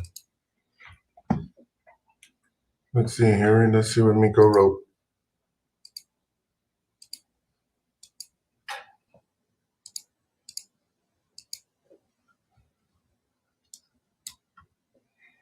So now, okay. So before we show this, how this went down is okay. So that last week, so Miko ended up hitting the last. She was part of the last week of the show. Now we did on Monday. So we did Monday. We did Richie Paul. So she wasn't a part of that. So she's never really was a part of the pre-recorded. So we did Richie Paul. Only went in Tacoma. We did Richie Paul on Monday. Tuesday, we were supposed to do Patrick Beverly. And Miko was Miko was Tuesday and Thursday. So she had two. So Miko was Tuesday and Thursday, something like that. But Pat Bev said he was going to do Tuesday. So we asked Miko, hey, Miko, do you mind switching with Rashad and Brandon because Pat Bev is coming to address them? And she's like, cool. So she decided to go the next day. What ended up happening was Pat Bev canceled. So Miko ended up doing it again. Now, the finale wasn't really supposed to be a finale. I was just so tired at this point of this back and forth shit that I decided, said, hey, listen, the last episode, I'm gonna just throw a party, y'all. Right? I'm throwing a party, and that's how we gonna end it. So, we set up for the party, and I'm like, yo, hey, I don't want no topics. I'm just gonna throw a party. We don't have no guests. Boom, boom, boom. Let's just get it over with. Right? And that was Thursday. So Miko wasn't coming. That's why you didn't see Lexi. Lexi wasn't coming. And I think Lexi came in that week too, but Lexi and Miko wasn't there. So whoever's there, I'm just throwing a party, getting this shit the fuck over with. That morning we got word Pat Bev was coming. So Pat Bev wasn't scheduled until that morning, and Pat Bev came on. And that's how that whole finale ended. It was just the lines lined it up, right? McCann's had the shirt on and shit, right? That's a whole nother motherfucking story, right? But here this is. So after we celebrate, this is me, I smoked and got drunk. So this is what I wake up to. I got to keep it 100 with you, Gil. It's not looking good for me coming back for season 2. My family is still mad at Rashad. You remember she said she ain't had no problem with Rashad. Here we go. My family is still mad at Rashad, disrespecting me on air and off, and BJ threatening me. I'm still trying to talk to them out of putting hands on both of them. She wanted to put hands on Rashad because Rashad said she wasn't a WNBA player. And to see RM go at Pat Bev, an NBA vet, and still lie and get all amped up like he wanted to fight because he's getting cooked in the debate. I don't stand a chance on the couch with him next season. So now, because how McCants and Pat Bev going, she don't feel safe with now McCants on the couch. I don't stand a chance next season. I will never ever fuck with Brandon again, like ever. And that means I'll probably miss all the fun stuff. We might do the show like traveling and have dope guests because you want them niggas on the couch over me. I'm cool, not flying across the country weekly to be a sub. I can do my own show. I'm already getting calls from people to do other shit. So if you want them, you don't need me. So I sent that to the the producers and stuff. I'm like, all right, okay. That kind of solves one of the problems. She don't want to, because at this point we're trying to figure out going next to how we're gonna schedule them. It's just gonna be Miko and Kenyon the whole time. Miko, Kenyon, and Lexi. Like that's all we're finishing season 2. Like, how are we gonna start season 2? Phone for 2 hours of him pretty much begging me to come back and telling me why I should come. Now, I'm high and drunk, just finished partying. You think I'm y'all think I'm begging her to come back for season 2. And we just finished season 1. I just got rid of all the headaches. Boom, get game over. Woo, it's over. Get the fuck on. But I'm begging you already. Like, think about it. Think about this. Think about this interview. It's all memorable moments. This show, this is the last episode. She's probably mad that she can't jump McCants with Patrick Beverly. Yeah, get a pat. Like, that's the reason she's probably mad. Think about that shit. She's right. She's mad about McCants and how him dealing with damn Patrick Beverly. That pissed her off again. Come back and how good it's going to be. And I'm going to talk to them. You're not going to film with Brandon. It's going to be fine. He goes, you feel comfortable filming with McCants? And I was like, yeah, he's just low IQ. It's annoying. He goes, Miko, we can. She just said she's fine with filming with McCants, but then in her text message, she said she has no chance and she don't want to sit next to him on the couch. Play that up. Like, that's good. Like, you can destroy him even more because he doesn't know what he's talking about. Like, do it. Like, let's go. It's fun. It's good for ratings. Like, it's entertaining. He goes, I promise you, Brandon's not going to do anything to you. I'm not going to have him on the set. I'm not going to have his girl on the set when you're there. Come back to the show, please. This went on for about a week of us talking and him convincing me. And I said, okay, I'll do season 2. Let's go. As long as you say you're going to have my back, I'll do it. Against my better judgment, I said, I'll do it. Fast forward to September. Gilbert sends me a screenshot of the schedule for October for the show. And I'm not on the schedule. He sends a screenshot. He goes, why aren't you on this? Is y'all hear echo? On the schedule for October. You tell them you couldn't film in October. And I was like, no. He goes, well, why aren't you on here? And I was like, I haven't even heard from anybody from the show at all. No one's called me, texted me, nothing since my last episode. He was like, what? And I'm like, yeah. He goes, well, call them and see what the fuck is going on. I need you on the show. Okay. I called them. They tell me that the text that I sent Gilbert after the last episode where I said I don't think it's a good idea that I come back, Gilbert sent them that as a screenshot and said she's done with the show. So that would be minus some of the smaller incidents. This would be the second huge burn by Gilbert Arenas. Where the fuck is the first burn? Yes. So I was like, they was like, I said, he texted you. I said, did he tell you that he called me for like a week and begged me to stay? And they were like, no, he's never mentioned you since that text. And I'm like, so why did he ask me to call you guys and see why I'm not on the show? And they were like, that's what we're trying to figure out. We thought you quit. We loved you on the show. Like, we think you're amazing. Like some of the shows you were on with highest rated. You have our #1, the show about Anthony Davis, the viral clip that I said about him. They were like, that's our #1, like, as far as like views, everything. We want you back in the show. Gilbert said that you don't want to be on the show, so we didn't put you on the schedule. And they were like, do you want to be on the show? And I was like, yeah. Like, he talked me into it. So long as I don't record with Brandon, I'm fine. Now, during this whole little bullshit she's spilling, we got a new producer in the summer of season 2 or September, right? So Skip Bayless and Shannon Sharp, they went through that little buckle while they're going through their little fisticuffs and they're off. Their main producer I hired, so now everything goes through him. So I don't know if that's who she's talking with. I don't know. All I seen is when I seen the schedule, I didn't see her on the schedule because now we got a schedule. Before season 1, we was just winging that shit.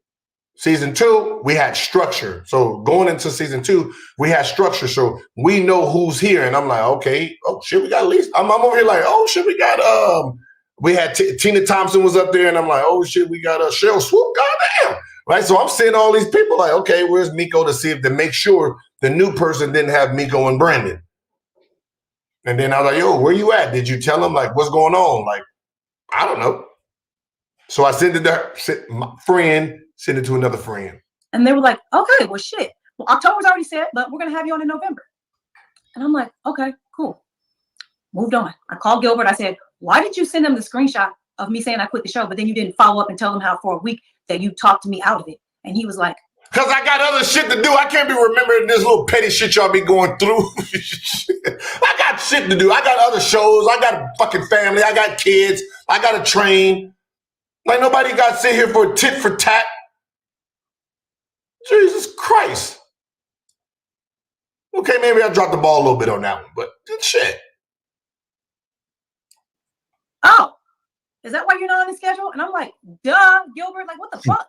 And he was like, oh, that's my bad. Yeah, I should have told them. He was, but they know now that you want to be on the show, right? And I was like, yeah, they know now that I'm going to be on in November. He was like, okay, cool. So I'm watching the show in October. I'm in the chat. Everybody's like, where's Miko? Why hasn't Miko been on? Just constant Miko. And I'm texting Gilbert during the show. I'm like, yo, why don't you just say that I'm going to be on in November? I can't say it because I don't see it, Miko. I'm on the show. I'm sorry. I'm on the show. I have a job. I didn't mean to throw that shot. I'm on the show. How the fuck can I watch the chat talk about where's Miko? I'm doing the show. I can't tell you what the fuck the group chat is saying. Where's Miko? How the fuck do I supposed to know what they're saying in the group chat? I mean, not the group chat, but the fucking live chat. You're reading the live chat. I'm doing the show. I'm not sitting there looking, oh, let me make sure if they say something about Miko, I'm going to address it. What the fuck is wrong with you? Delusion. That's delusion. Obviously, you're watching me, not looking at my fucking phone doing this. And then the show's over. And I'm like, why haven't you said that I'm going to be on in November? Every week, I'm like, why haven't you? Do you see the chat? Do you see? I'm sending him screenshots of my social media. Everyone constantly harassing me. When are you going to be on? I'm like, tell them November. He was like, oh, they'll figure it out. We'll let it be a surprise when you come on. Let's leave them in suspense. I'm like, okay, cool. So the whole month of October happened. And did y'all notice Brandon nor McCants has ever said her name since season 2? It's part of their contract. Please do not say her name. Do not do this. Do not throw no shots. Like if you guys are going to work season 2, do not throw any shots at Miko, right? Like she was supposed to be a part. Do not throw any shots. Do not do any. We're not doing that dumb shit this year. That's why they don't say her name. Still, they don't even know she's not. See, that's the funny part. They don't even know she's not a part of season 2. And then November comes. I'm not on the schedule again. I call them. I'm like, I'm not on the schedule for November. What's up?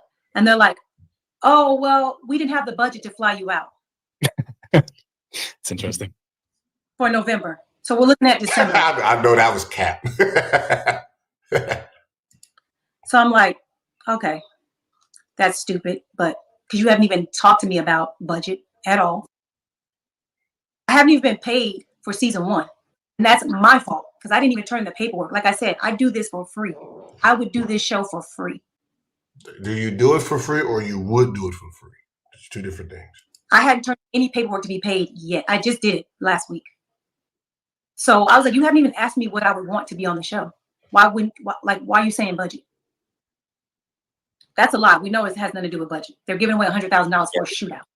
So fast forward, I hit up the other producer and I said to him, because the guy who told me about the budget, I was like, why haven't anyone discussed money with me? He goes, well, talk to them about it. So I hit the money guy up and he never responded to me. About 3 days later, he sent me an email. I want to read the email. Yeah, by all means. It says, hi, Miko, got your text the other day and thought this would be easier to break down in an email. As you know, our schedule for the rest of 2023 is already locked. Didn't know that. What's changed is that a month into this season, we're really happy with the dynamic of the current cast and don't envision bringing you back on a full-time basis. This show was always supposed to be former pros, and we really like the mix we have now. That being said, we are looking for other opportunities to involve you in our content. We're starting to kick off discussions regarding touring, performing live, venues, blah, blah, blah. And Gil and I talked about you being a part of that cast this week. In short, we'd like to find a way to work together in the future, but don't have anything firm yet. We'll be in touch when we do. I responded, hey, Tim, thanks for the email. I get the part about you guys liking the new dynamic, but now I'm not a former pro. Ouch. I'm going to let my followers know I won't be back on the show now since it's official. That was November 4th. So November 4th. And you see that he's saying that I'm trying to figure out, me and Gil are trying to figure out how to keep you. So I'm still trying to make sure my friend gets work.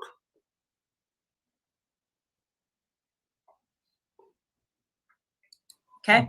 I sent that screenshot to Gil. And Gil was like, what the fuck is this? What are they talking about? You're not going to be on the show anymore. I said, Gil, why are you acting like you don't know this? And he's like, I didn't know that. I didn't know they weren't going to have you back on the show. I didn't know any of this. Okay, Gil, whatever. Like, you're full of shit. I said, it makes sense now why you. Like I didn't know she hasn't get paid. And I texted this morning. I wrote at 11:40 because after this one came up, I said, yo, did Miko get paid? And then they wrote 132, right? Just so y'all can see. And it said she never sent an invoice. I introduced her to the finance when she first got started, and I said she says she just sent it in, and then he forwarded all the stuff. So, so she did send her payment in on the. I don't know this shit. So most of the stuff I'm hearing it for the first time from her, because she's talking to them, not me. When it blows up in her face, that's when I get to hear about it because I got to fix the shit. I'm fucking Felix and this motherfucker's Wreck-It Ralph around here. Fucking Wreck-It Ralph, I'm fucking Felix. I'm supposed to come in and try to fix the fucking damage she's doing. Would never say that. But I'm the bad friend. That I'm going to be back on in November. It all makes sense why my name hasn't been mentioned or anything, right? I said, but you know what? Fuck it. I'm moving on. He goes, well, I'm just going to help you with your podcast. I'm going to teach you how to grow your followers. I'm going to teach you you need to go live more on your YouTube. Nigga, that's last week. What the fuck are you? That's last. We did this last week. This is last week. This conversation was last week. She talking about going live last week. She went and did a show with Double D, D something, I guess a rapper, something D. I don't double down D. I don't know. It was some rapper dude. I don't know. She had to go do an interview with him. So I couldn't teach her how to do the live. But because she said, I don't know how to, monetize. This is last week's conversation, not back then. Fucking capper. You need to do this, you need to do that. Like, I want to help you build up your podcast. And I was like, okay, that's fine. I appreciate you helping. I move on. Then the 100th episode takes place. And I didn't watch the episode, but as soon as I open the app, my phone is blowing up with people saying how disrespectful they were to me. And I'm like, what the fuck did they do? Well, what was disrespectful, And so my friends watched it and they were like, they did a montage, a whole sizzle reel of all the 100 episodes. Did you guys see it? I did, yes. Yeah. Yeah, I just seen it today. Even though I was there, I just seen it today again. So I can, I've seen it. I'd never tuned in to the show after all this shit was going on. And I wasn't in the sizzle at all. I was told that not even a picture. It was almost like I didn't even exist on the show. So you didn't even watch the shit?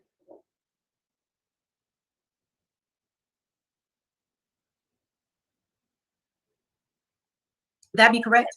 That's correct, yes. That pissed me off. It pissed you off. You didn't even fucking watch it.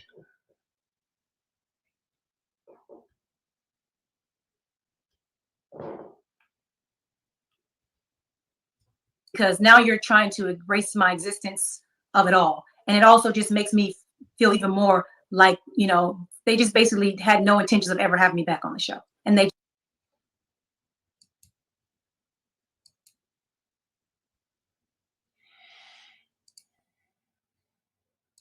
Listen to a motherfucker talk who didn't even watch it.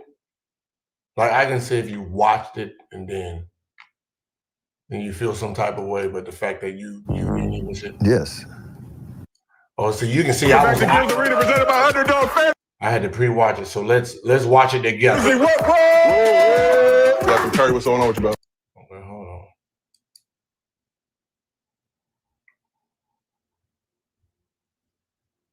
on. We're joining Underdog Fantasy to launch a new live show in the contracts are.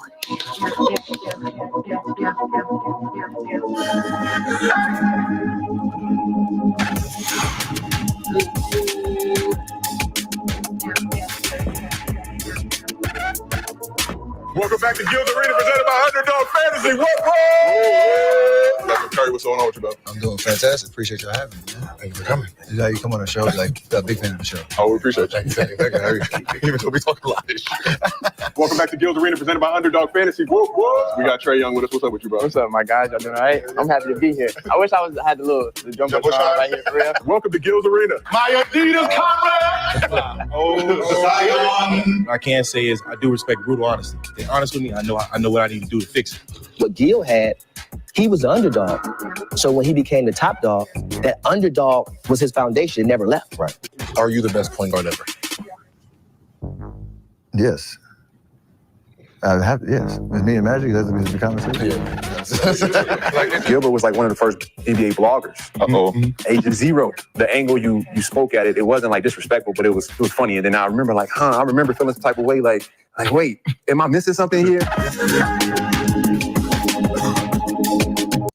Wait, so far, everything they showed was pre-recorded videos of the most popular guests we had so far. So this is from this season, right? So the first part of this montage seems like it was old clips of Steph Curry, all like the Zions and all that pre-recorded, which she never did any of it. So now this is Halloween this season.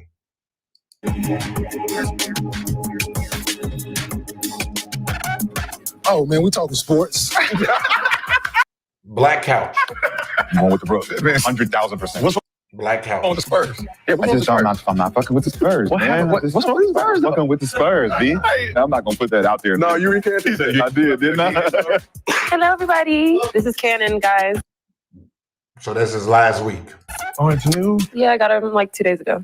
Players go on the podcast and talk to 2 weeks ago. other players, and that's the first time you find out some shit about them. But you've been the beat writer for 8 years.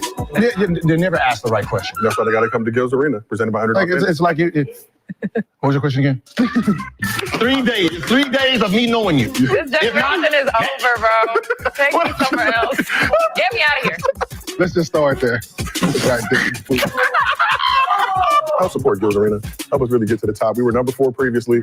We're gunning for that number 1 spot now. Monday, we set a new record of over 15,000 live viewers on the show. You said if we got over 12.5 thousand, you hit the blunt. The people have spoken. Yeah. And the time has come.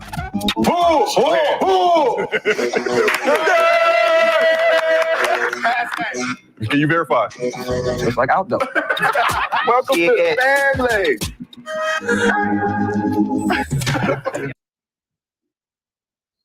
Now, I think I mentioned her after because I noticed that she wasn't in it. And I mentioned that I think I did give her a shout out. I don't think anybody's ever noticed. Like, if y'all see season 1, this is off the subject, but if y'all see season 1, right, it was always my highlights, right? I didn't like that with a cast of ex-NBA players also with me, right? It just irritated me that we just looking up there looking at my highlights. When they first did it, cool, right? I get it. But the fact that they're every day with me, I'm sitting there like, we're just sitting there every time looking at the highlights. I'm like, no, like I even said, yo, can we just put they highlights in it too and just redo it? And everyone gets a little bit attention. Why is this shit about me? So if y'all see season 2 opening, look at this shit. Here, season 2 opening. I purposely did season 2 like this. I told them I do not want to be the focal point of season 2. Give the rest of the cast their flowers too. Ready?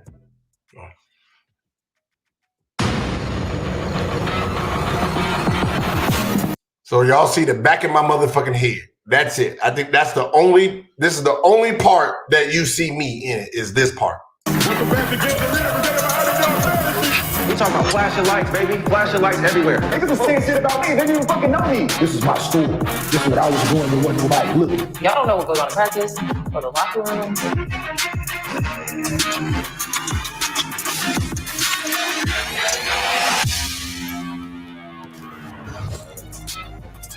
Wait a minute. Hey, hold on. This other fuck that. This wasn't even in the montage. You know how to think about what I just caught something. I just caught something. The montage on the 100th episode is this. Watch this. This is what I was doing when wasn't nobody looking. Y'all don't know what goes on in practice or the locker room.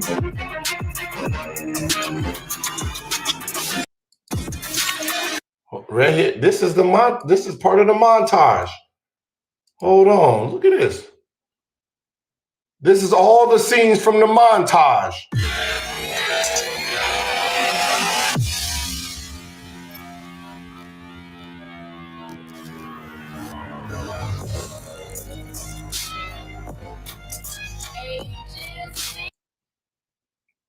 I didn't even notice that. So it's not like they motherfucker created something different. Fuck. But let's go back to her complaints.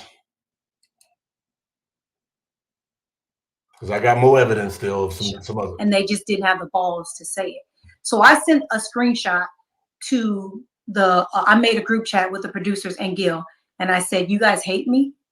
And yeah, let's see what you wrote. Let's go, Miko. 1, 2, 3, 4, 5, 6, 7, 8. Miko episode. Let me see, what is this? Okay, so this is how it started. Here we go. Hold on. Boom. Let's see, Miko. Let's see how this started.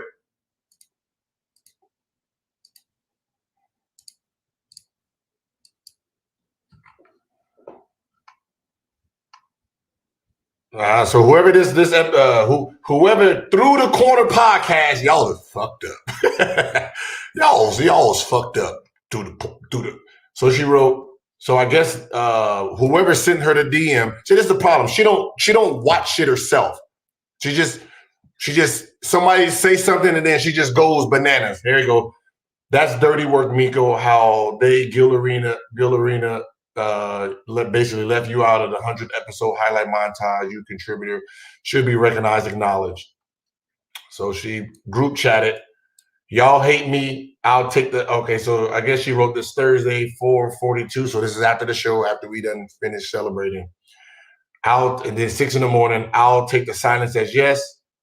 And then Tim responded back. Let's see what Tim said. Hold on.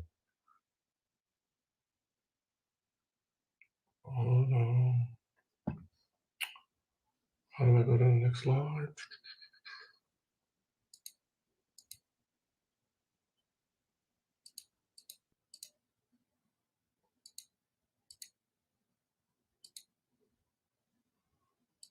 Okay, hold on.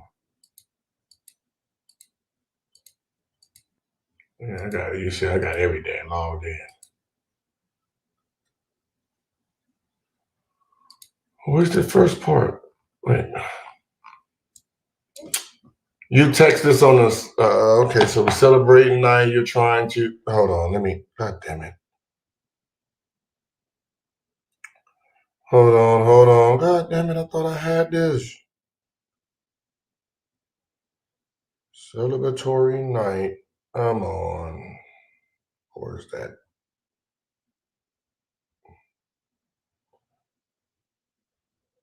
Damn, I didn't erase. Okay, you texting this on a celebratory night and trying to make that night about you. This is completely. So this is Tim Underdog that she's been going back and forth. This is the one who makes the decisions. This is completely inappropriate. We had one of our editors put together a sizzle. He chose clips. He ran the sizzle. Do you really think this is a conspiracy against you? Gil and I have genuinely wanted to find ways to incorporate you into future content.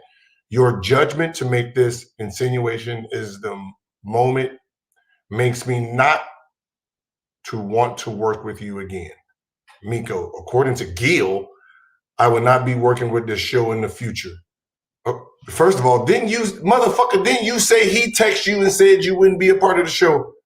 But here you say, Gil, according to Gil, he found out about this on Wednesday when he asked if I was going to be invited to the 100th episode party. According to Gil, once I spoke about getting my lawyer involved and Brandon threatening me, my job was gone. According to Gil, HR said Brandon didn't threaten me, so please forgive me for not believing this isn't conspiracy to erase my existence on the show. And then here it is. So I guess the other person that was on the other person that was on the show or on the group chat, the first one, wasn't part of season 1. So I'm pretty sure he don't know what the fuck's going on. I didn't even know who that was. So I guess Tim took him off and then just had it us. Taking Steve off. Miko, Brandon didn't threaten you. And then you threatened to bring a gun in because you felt unsafe. I wish you the best, but don't think relationship makes sense going forward. More insult to my intelligence. You had no intentions on working with me. Gil already told me. And I wrote, wait, what?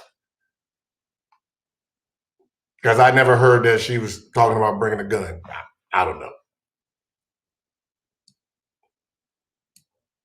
It's about to shoot up the place.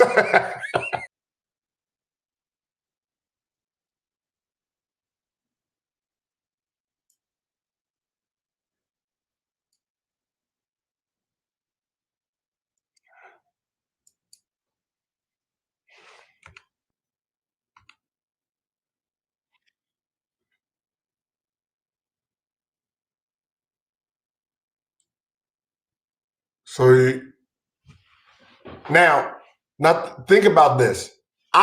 Me single-handedly is pushing for her to be on the show. She wants to be on the show so when she gets there, she can file a lawsuit. She's mad that they realize if she comes on the show with Brandon and them, it's a lawsuit. So who's the friend here? If you're telling me to get you on the show and you're not telling me none of this,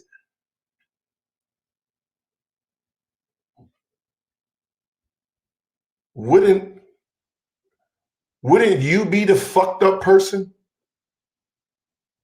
Your lawyer's telling you back then, nigga, I'm just finding out Wednesday. Back then, if you get on the show, you can sue them. And your whole job is to get on the show? Wait, y'all couldn't hear that? Oh, so I'm sorry. Hold on. I hate when I do that. I'm sorry. It is. Of it all. And it also just makes me feel even more like, they just basically had no intentions of ever having me back on the show. And they just didn't have the balls to say it. So I sent a screenshot to I made a group chat with the producers and Gil. And I said, you guys hate me? And no one responded to the text. And so Gil texted me separately and said, they're not going to respond. It's legal. And I was like, what do you mean it's legal? He goes, once you threatened to call your lawyer when Brandon threatened you, they were never going to have you on the show again. And I said, so why didn't you tell me that, Gil? He goes, I just found out yesterday, which was a Wednesday. And I was like, you're full of shit. You knew this the whole time. My lawyer told me this, that they were going to do this, but she's all, just see what happens, And I said, the fact that she knew, and that was the only reason she was trying to get on the show, was to sue me. The one who's been putting her on this whole time, right? She's going back and forth with him. They're not telling me. She's not telling me. And she's trying to get on the couch so she can sue me. But I'm the fucked up friend here. Because I didn't push hard enough or figure out a way to get her on the couch so she can sue.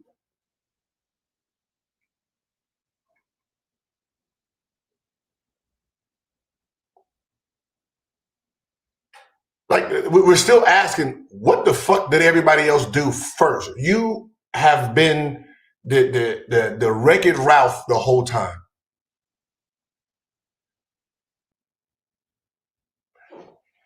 Hey, how about this? Lexi's been on. Why ain't there's no problems with Lexi?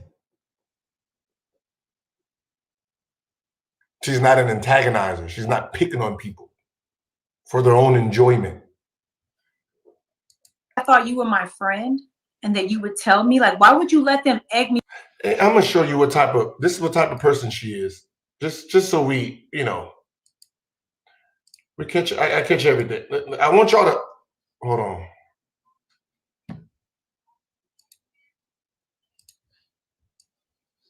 You know, let's look at this. Here we go.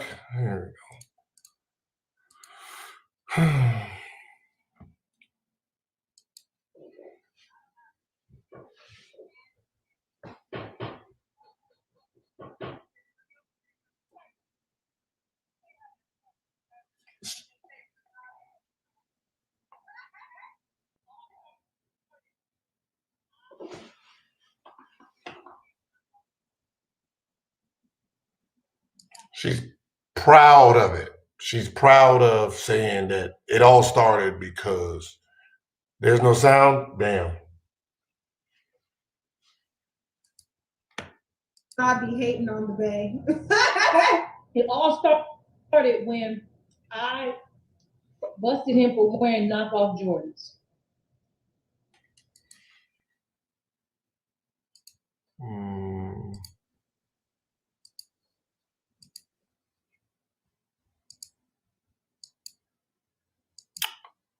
Damn, can't hear. Damn.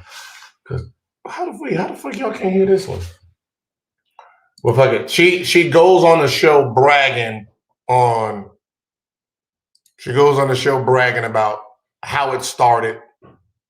You know, because she called out McCants for his fake Jordans and how he don't like black women. He don't like what's her name, Bunny. So she's been throwing shots at everybody the whole time. But she's the victim. Why would you let me? Why would you encourage me to continue supporting the show, posting it, like doing all the shit I'm doing, knowing that I wasn't going to be on the show? He's like, it's your fault. Has she posted ever since season 2? Has she posted anything about season 2? Anybody? If anybody is Miko fans here, has Miko posted anything about season 2? Because I'm encouraging her to post about season 2. Anybody know? Has she posted it? No, right. So I'm encouraging her to post about season 2, but she's never posted about season 2.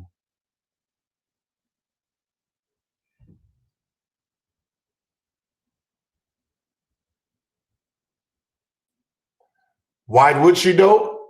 She shouldn't, but she's saying that she's doing it. That's the problem, Little Miss Sunshine. She's saying she's posting about it. I know that she's not. I'll let you hear.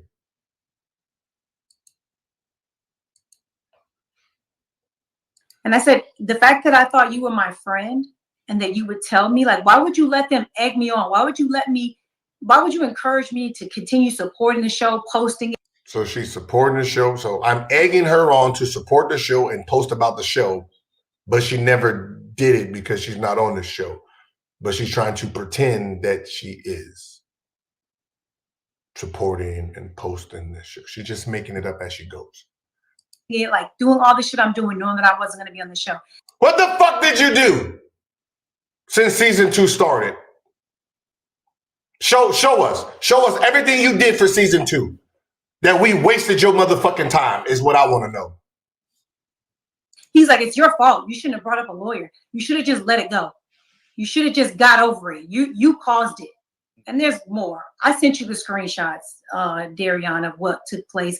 He just completely disrespected me, like talked shit, telling me all this shit about, oh, you know, it's your fault. You know, you attack Rashad McCants constantly, and now you want to play the victim. This has nothing to do with Rashad McCants. This has everything to do with Brandon threatening me and them not doing anything about it, and them telling me that they couldn't fire Brandon because they had a Steph Curry interview coming up that they really needed, and Brandon had locked in the interview, and they really needed that interview with Steph Curry.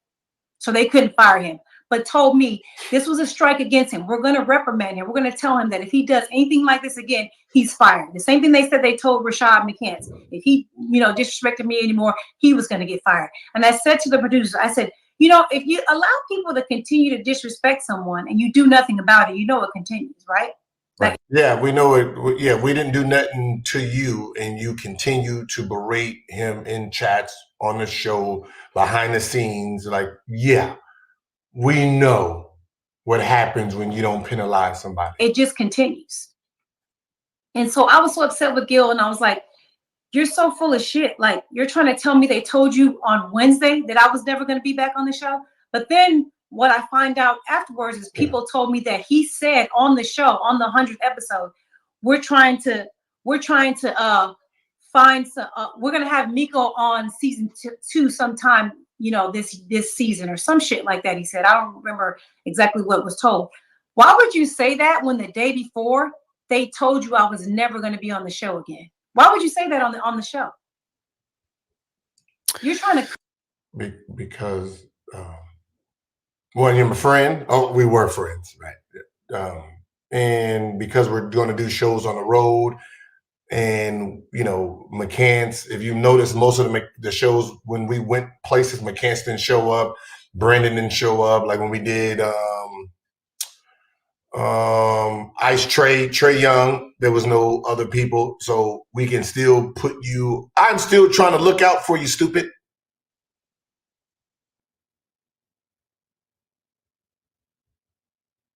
Like the problem is, I'm finding all of this out in real time right now.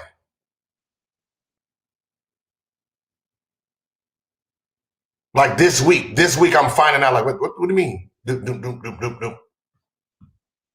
But as a friend, she never said anything. All she do is just want me to keep fighting. She just, hey man, I need to be on the show. That's fucked up. You got them over the show. Like, yeah, you're right. Let me get you on the show. And then finally they got fed up, and basically that's how I'm reading it. Y'all heard me like, wait, what? What happened? She brought a gun. What the fuck are y'all talking about? cover your own ass. Yeah. It certainly sounds like that. I want to pose a question from my side, and you know how I feel about the situation with you. I want to play devil's advocate, though. Do you think it's possible that this is more a testament to the producers and them not wanting you on the show, and Gilbert still trying to find a way to fix it for you on the behalf?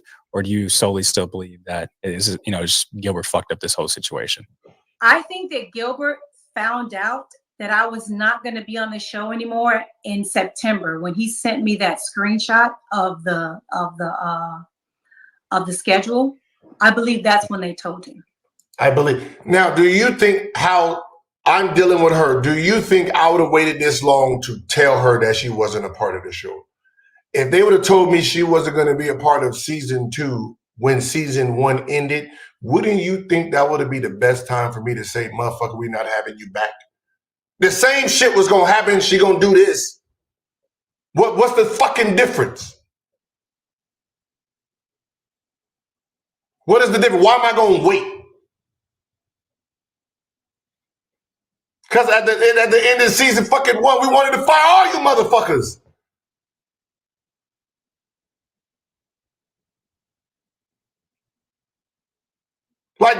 Like Kenyon was not hired in season 1. Soon as season 1 was ordered, we hired Kenyon. Kenyon was the first signee. Boom. Come on, we got you. They were trying to find people to replace everybody. So you think I was gonna fucking wait to tell her? I'd rather tell her where the news cycle is gone.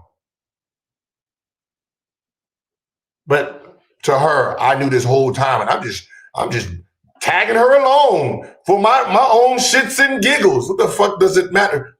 Why do I care? What do I care to drag it on for? You see the show starting. Why do I? What the fuck do I get out of it? Only I'm gonna get this berate. Nobody else. Nobody else. You're not gonna talk to McCann. He ain't gonna talk to you. Brandon, obviously, the producers. I'm the only person that fights for her. That was fighting for her. So the only person who gonna get the backlash will be me, not anybody else. What the fuck is she talking about? In September. And they probably told him, don't tell her that she's like, I'm fired, basically. Because you was never hired to be fired. Show us your contract. Show the contract where you were hired. I think they gave it to me. Hold on. I think they emailed me. Hold on, y'all. www.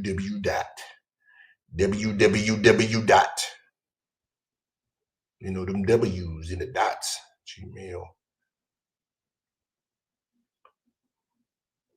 You was never hired. You was never an employee of nothing. You was an independent contractor. And I think it even says it in your contract. Or whatever you sign.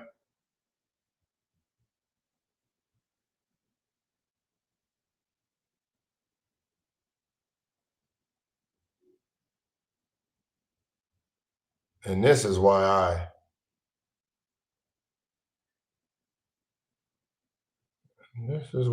had them hire the staff, not me, so I wouldn't deal with motherfuckers like this. So her contract wording was,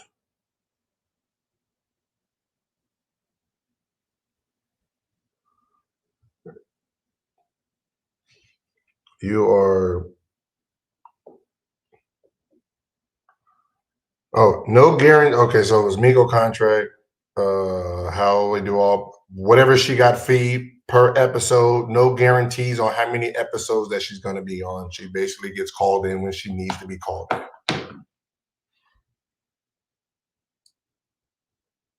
Right now, I don't even know if you got to ask McCants. I don't know if McCants' contract is fully guaranteed contract because of everything that happened in season 1, which obviously to her, it wasn't even McCants, but you know, obviously she was throwing the motherfucker under the bus so much they thought he was the problem. So McCants got fucked out of his contract because she was berating him so bad and throwing him under the bus so bad that they was like, well, do we even want this dude?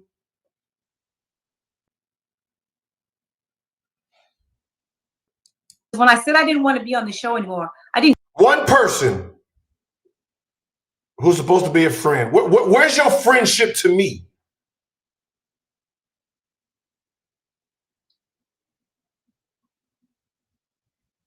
Where's your fucking friendship to me? When I did this show for Complex, I called you. When this show was I called you. You ain't even asked me to do your motherfucking podcast, nothing. I put money in your fucking pocket all the time. Even back in the day. What have you done for me as a friend besides try to ruin every fucking thing? I didn't quit. I just told that to Gilbert. And then he talked me out of it. And then I said, okay. And I think that they were probably like, why did you talk her into being back on the show? We don't want her back anymore. And then he was kind of in a situation where he kind of had to play the game. Gotcha. Yeah, no, you certainly. Let me show you. Let me show you what this is the type of friend. This is the type of friend I have right here. Let me show you this. Hold on, y'all. So y'all can really see the friendship. This fucking one-sided friendship. This one-sided, y'all. Where the fuck is them pictures at? Hell no. Y'all got to see this shit. Where we at?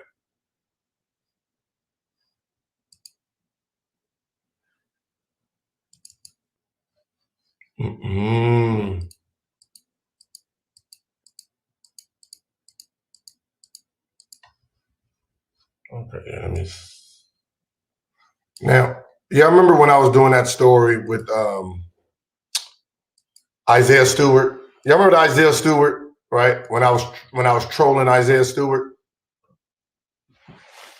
and I threw up and made the little clip. I made it seem like I was punking him. Like, so I put it on my Instagram to give a splash to my video.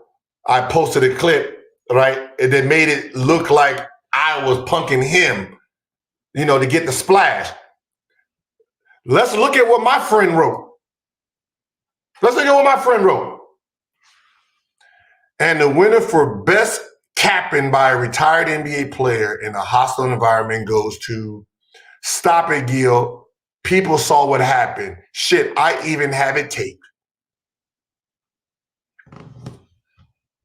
Well, damn. Well, shit. I don't need no enemy, motherfucker. I got you. The fuck you need an enemy for when I got one right next to me?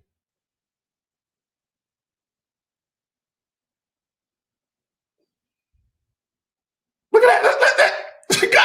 She ready to out. Then she ready to out me, and then told me that if I don't tell the truth, she gonna put the video out. The fuck? God damn. If I didn't tell the story the right way, she was gonna tell it. Damn. My bad. Shit, lucky for me, I'm just honest.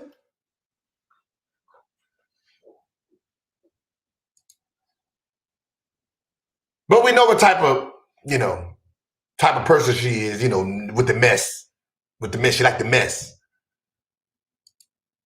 Let me see if I have enough. Okay, so hold on.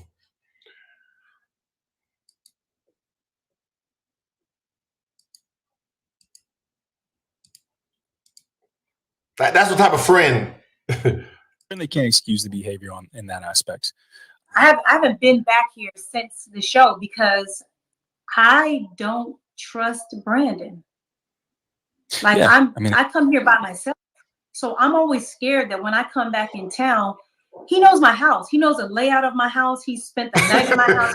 So the nigga who apologized the whole time, that's the nigga you scared of, and you the one, fuck you bitch ass nigga. When I see you, I'm gonna have you lumped up. You afraid of the dude that you want to have lumped up.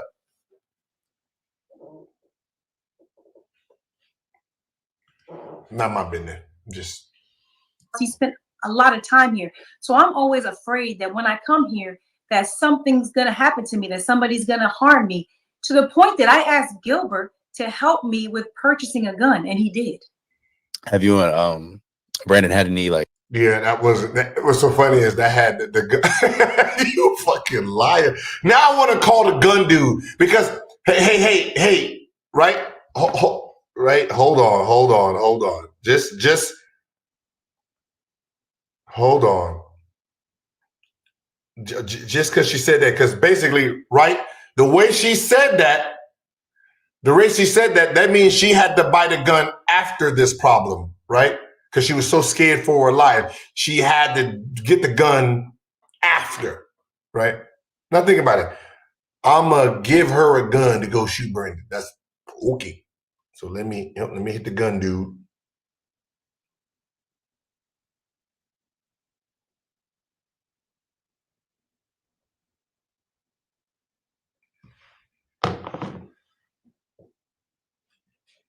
I hit my gun guy to see when she actually got her gun, because I helped her get a gun because she was scared for her life for Brandon. Like any conversation or anything at all, or has it just been completely silent?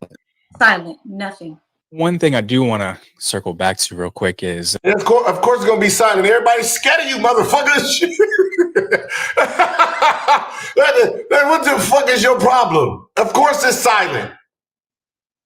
Of course it's silent. McCants ain't going to talk to you. You made why would he want to talk to you? Brandon, you told that he got to hide. That's crazy. You out here putting out threats, then pretending that, I'm scared to come in there late, out here partying like a motherfucker. You advertising where you gonna be, when you gonna be, stop. How Gilbert said that he loved what you brought to the show initially. Bring that sex appeal, bring that knowledge. I know we recently saw a comment page that said, She only really adds sex appeal. She's speaking down on McCants, then wants to play victim. Fuck out of here. Gilbert then responds with a comment and agreement. How does it make you feel? Said that he loved what you brought to the show initially. Bring that sex appeal, bring that knowledge. I know we recently saw a comment page that said she only really adds sex appeal. She's speaking down on McCants, then wants to play victim. Yeah, that's what I'm agreeing to. That's the part I'm agreeing to. That she's talking down on McCants, now playing victim. That's what I'm. Fuck out of here. Gilbert then responds with a comment and agreement. How does it make you feel when you were told initially, this is what you should bring, be you, and that was approved of? Now in hindsight to see it as see, so we can't do half likes, motherfucker. We can't do half likes. I'm liking the part and agreeing with the part that she's talking down on McCants, then playing victim. That's what I'm agreeing to. A knock on who you are. It just validates to me that Gilbert was not my friend. Boom! I'm not her friend. In that same video, in that same post, let's go to what her friendship looks like. Let's see what Miko's friendship looks like in this. Doom, doom, doom, doom. Let's see what Miko's friendship looks like, y'all. Wait, hold on. I'm glad you said that, Miko, because, man, I was...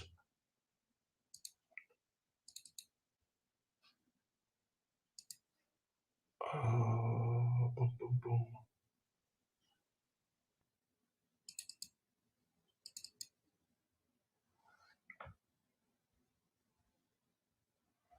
And let's hear Miko. Let's because that shows our friendship. Can you please explain to me what this pin was? This is your video that you posted. Whatever you wrote here. You can't fuck with a nigga who sit back, giggle while a woman he invited to his show is being ridiculed, but Gil be on pussy time anyway after Beef Stew called him pussy and he didn't do shit. Do your thing, Miko. I got titties that's goated. And you pinned it by the author. So you made sure everybody seen that motherfucker first.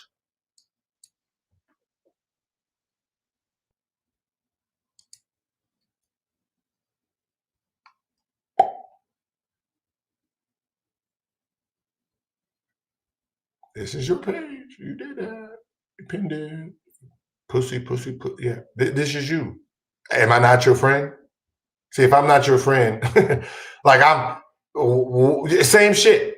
You're doing it. You did it. You did it first. This is your video. You did this. Again, beating on people, playing victim.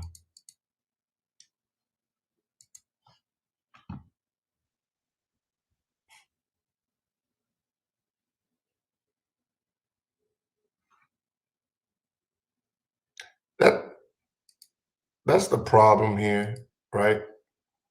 Motherfuckers get validated for what other people say. I seen it.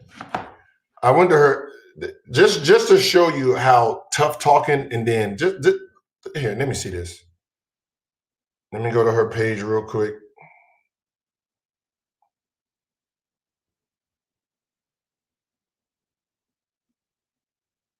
Shit, clickbait, it's weird. He needs that to not even consider your feelings and what you went through is the same as fuck. I hate this industry. Men aren't men anymore. Deadbeat bitches for real. Like, she gets enjoyment. And I said this to her. I said, Miko, you walk around with this black woman, and black women need to be protected. But you are a black man killer. You are the type of black woman. This is my friend, right? So I have the right to say what the fuck I want to my friend. I said, you're the type of woman that if me and you were at dinner and the dude came up and said some foul shit to us, right? and he got niggas with him, you will entice the whole situation. You wouldn't sit down and just like follow the lead like, hey, we outnumbered here. No, you will call them pussy. You will say whatever you need to get us both fucked up.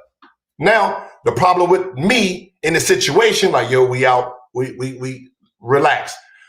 If I don't do nothing, which means get fucked up, if we go home, what are you gonna do to me mentally, fit like verbally?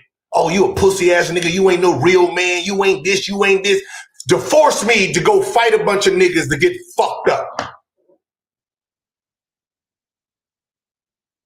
Call other, she's that type. She get in the beef with a nigga, call other niggas to come get fucked up.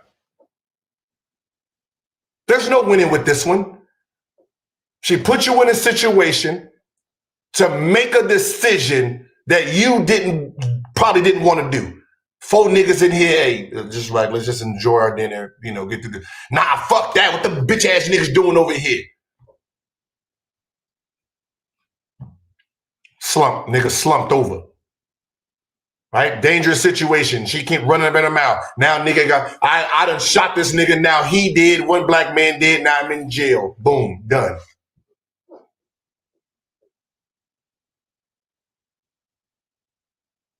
Am I lying? Am I lying? If you look at her demeanor in anything, even with the Kenyon Martin, hey, Ken, you a real man. Hey, Kimmy, will you talk down to a woman like this? Always trying to put someone else inside the mix.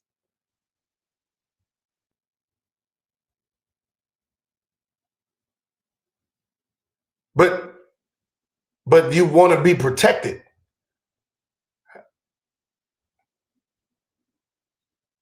Where's the protection of any, like, I don't get it. Like, from the beginning of this video, you purposely attacked the man. And as soon as he says something like, oh, you ain't a WNBA player, why nobody protecting black women around here? Like, how does this work? You can't do that. Like, because whatever you sensed in him, you attacked it over and over and over. And then to the point where the first half of the video, you made everybody believe this was about McCants, to then say, yeah, this wasn't even about McCants. Then what the fuck did you start? Why did you need to add the fact that you didn't like him? You don't like the way he dressed. He irritated you. Think about the shit that you're saying. Your family and friends is mad because he said you wasn't a WNBA player, but you done talked about this dude, clothes, fashion, he dry dick. You done demasculated this man. And he ain't even call you the B word. But you upset with him.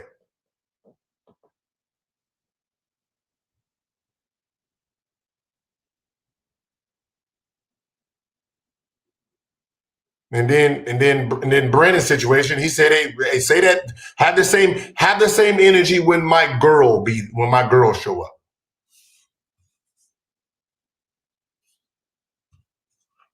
This all started because his girl show up, and then you invited all of LA to try to come and jump her. I mean, come on. All right, well, let it go. Fucking let it go. Like, it's like, let it go. Like, you're doing fine. Keep doing your podcast. Keep going on podcasts. Like obviously Brandon ain't gonna say nothing. McCants ain't gonna say nothing. Like, obviously McCants, I ain't saying he's scared, but him, like, he was like, hey man, just let the shit go, man. I don't like. Like, think about the money. Like, we were talking about doing 3-year, everybody get 3-year deals. McCants had to get a 1-year deal because she made it such a big deal about him at the beginning during that time that they thought he was a problem for her. To find out, yeah, we shake hands right after. Man, you should have told that when they was negotiating with him.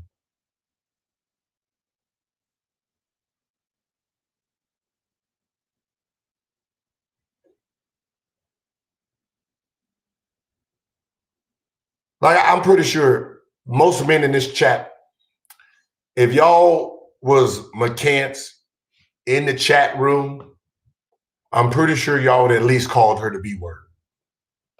Even during the shoes, even when she was going at his shoes and he was getting ready to say something to her, she's like, yeah, I got thick skin. And he was like, I ain't got nothing to say to you.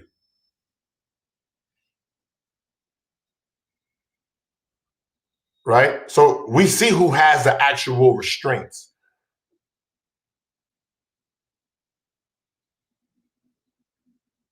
Like, this wasn't about, this was about two friends, her and Brendan. And then she basically wanted Brendan fired. So she used all this extra shit on it. So they had to go through the chat. It's like he said, his girl, she brung in, I got this person. So obviously, Brendan's going to show his evidence too. Like, look at all these people talking about they coming to see me tomorrow. Well, you can't show it to my house.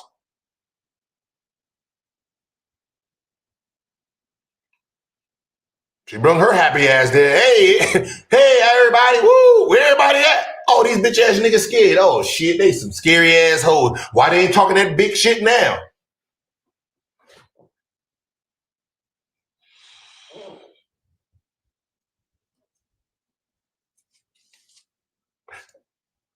Now, this is moving forward for just people, period, man. Do y'all see the young black woman with that was with Cameron Mace, right? She got her own show, right? The black woman with Cameron Mace, right? She got her own show now.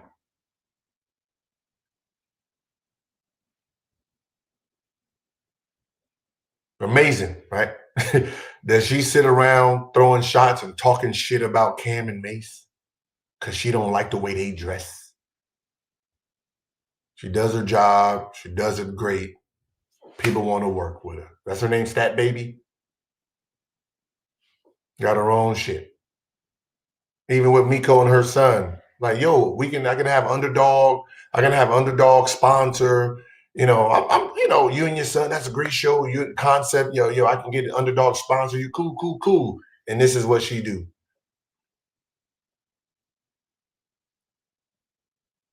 She has no think about everything she's done. Where's her loyalty to anybody?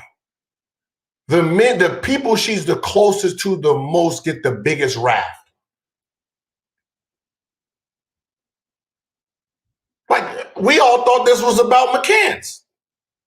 Because that's the one she's belittling fucking every day.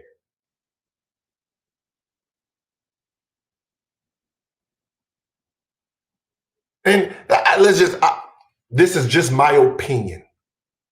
This is just my opinion.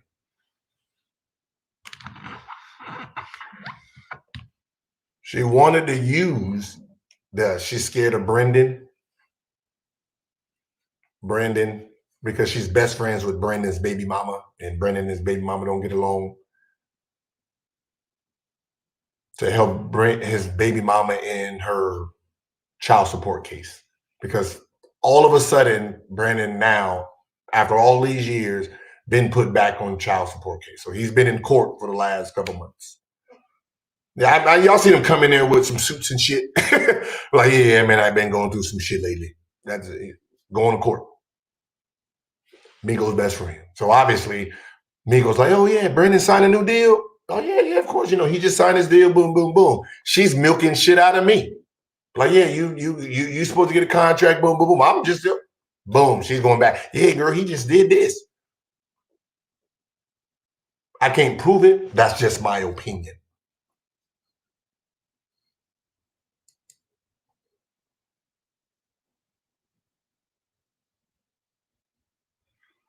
I'm going to have to rewatch this to be sure, but this whole conversation started because Miko made fun of.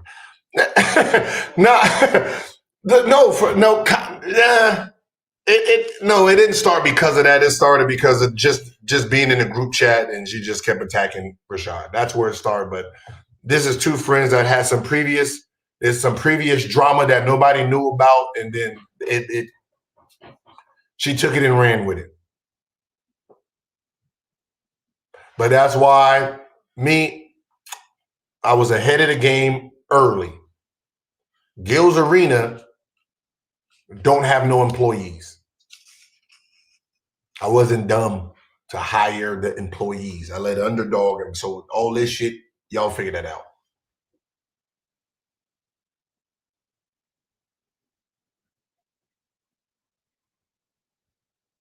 Like, so I guess like it's like as much as you want the back and forth, the problem was the personalities wasn't strong when the show. They can't do like she throws shots at me. McCants threw shots at me. I don't give two fucks.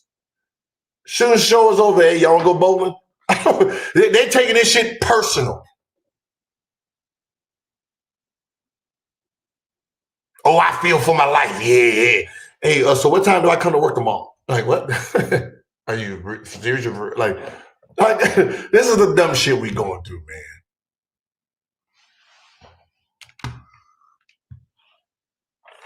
Like, you're taking it offline, right? Like, but probably McCants got in his feelings first, to be honest. I mean, I guess probably coming from someone he didn't know, just attacking him. I'm pretty sure that what is this? What's going on? Is this your? Is this your work? Why the fuck is she on this show? Like, they ain't got his work on the show.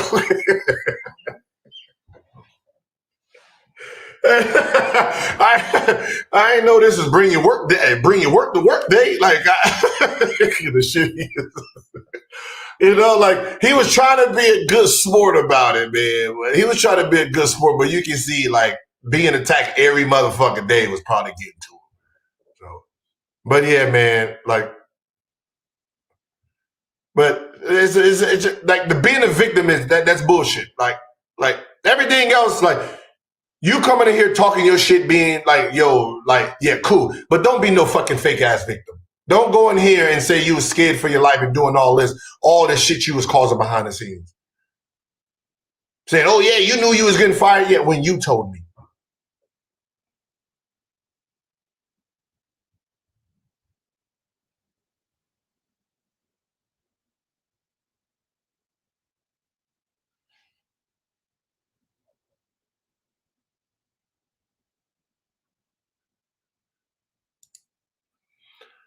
The issue isn't McCants. You allowed the disrespect. If she's your friend, how you let another man call her to work?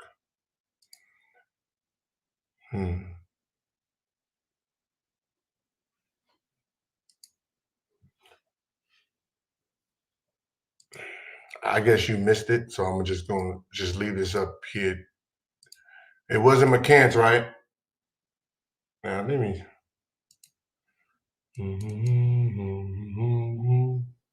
Let me just show you, I mean...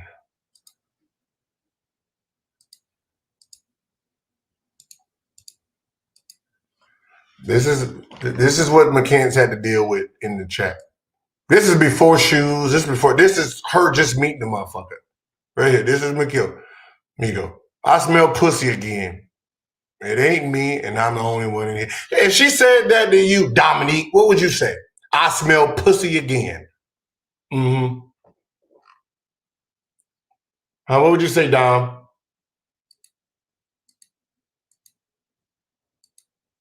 What would you say, Dom?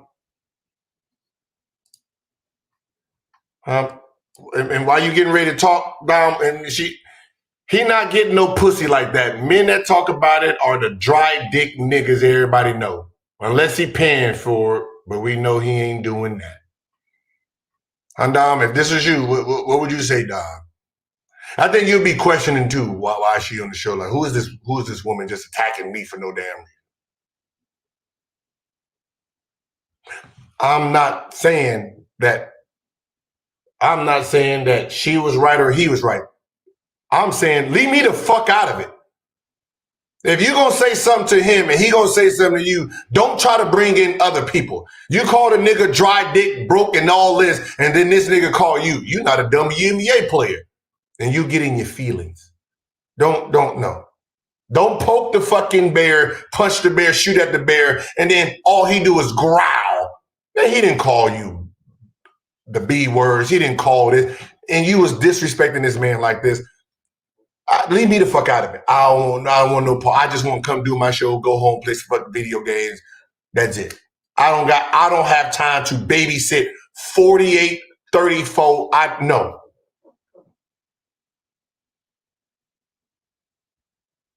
Babysitting. Come on, y'all. Fucking victim. But yeah, I'm gonna let y'all go. Call the man dry dick. I don't know how shit. But then lotion, you get a fucking little lotion. I hope it stops here. I hope we can move on. We get your point, right? You didn't want to be part of the show, but wanted to be part of the show. I get it. You didn't want to fuck with nobody, but you wanted to be part of the show. How the fuck you didn't want to be part of the show, but you offended that you wasn't part of the show? Confused. You don't want to be a part of the show. We do 100 episodes and we don't put you in the show. Now you offended that you're not part of the 100 episode show. But you didn't want to be part of the show. Make it make sense.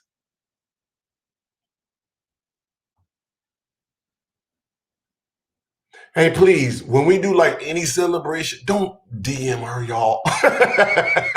Do not. She's the type of person that I don't want no food. Don't bring me no food. You come back with your chicken nuggets and shit eating, so you ain't gonna give me no food.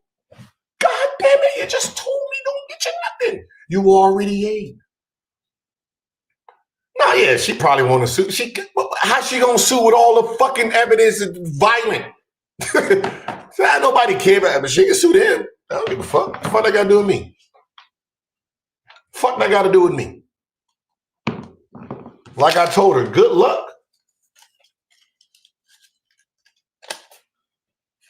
That don't got nothing to do with me.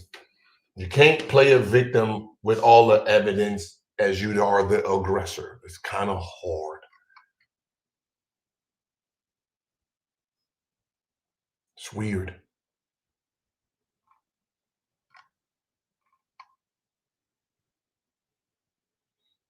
That's what friends are for.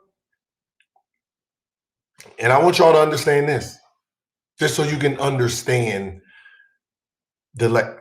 I've known Miko since 2005, 6. I met McCants 2023 at the gym, probably like 2 months before the show. Brendan, I knew, around, we had the same barber. Same thing with King. Me and Kenyon, wife, we work out together. So me and Kenyon, our kids play together. So the longest relationship of friends I knew was Miko.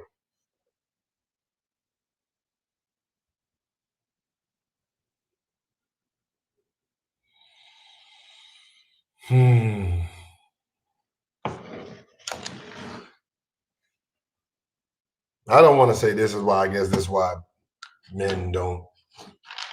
It's hard to have, women in the workplace sometimes. I don't want to say that because, as you can see, Lexi is fine. Hold on.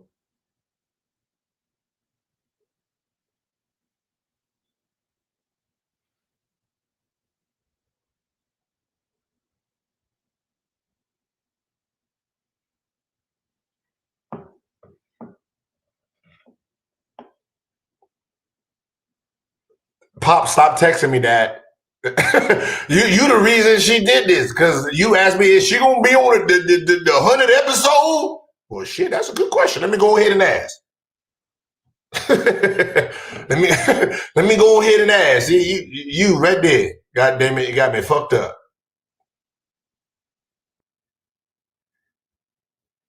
So you stop watching and stop adding your goddamn 2 cents in. Why Miko ain't on 100 episodes? That's a good question. Let me go ahead and ask. And this is the shit that started. Goddamn Pops is the fucking troublemaker, bro. My daddy, the troublemaker, fucking text me. He said, end your live. You giving them too much insight. Oh shit. But look, I'm gonna let you guys go, man. Hope y'all got some insight on, this bullshit. But the reason she's mad at me is because Brandon didn't apologize. Just so we can understand, the reason she's mad at me is because Brendan didn't apologize the way she wanted to. And she tried to blame me, saying that I didn't get him to apologize the way she wanted to, and I didn't protect her from him threatening her, which is, if there's a threat and then you neutralize the threat and nothing ever happens again, that is protection, stupid. But good luck with your endeavors. And most likely 6-7 months from now, somehow we're going to be back friends, and then I got to pretend that none of this shit happened like I did the last fucking 3 times. But I guess that's what friends for. When you know your friends is fucked up and they crazy, you just let it go by and then this ain't the first time. This ain't the first time. Right? As soon as I be like, oh man, I want to do this show. Oh shit, Miko, she crazy. Let's go, Miko, let's go on the road. Go on, do your thing, Miko. Oh yeah. And then go in there and attack everybody. Like, why is everybody talking about me? Why he didn't address anybody in the chat? Because I'm fucking working, doing my job. So, all right, happy Saturday. Hopefully she stops and we can move on. And no, Monday, we're not going to address this on the show because obviously McCann ain't going to say shit. Brandon ain't going to say shit. Josiah, you see, she done cussed him out. Nobody going to say it. Everybody's scared of her. Shit. So this is it. This is all she going to get right here. Okay? So, all right, peace out, enjoy. Damn.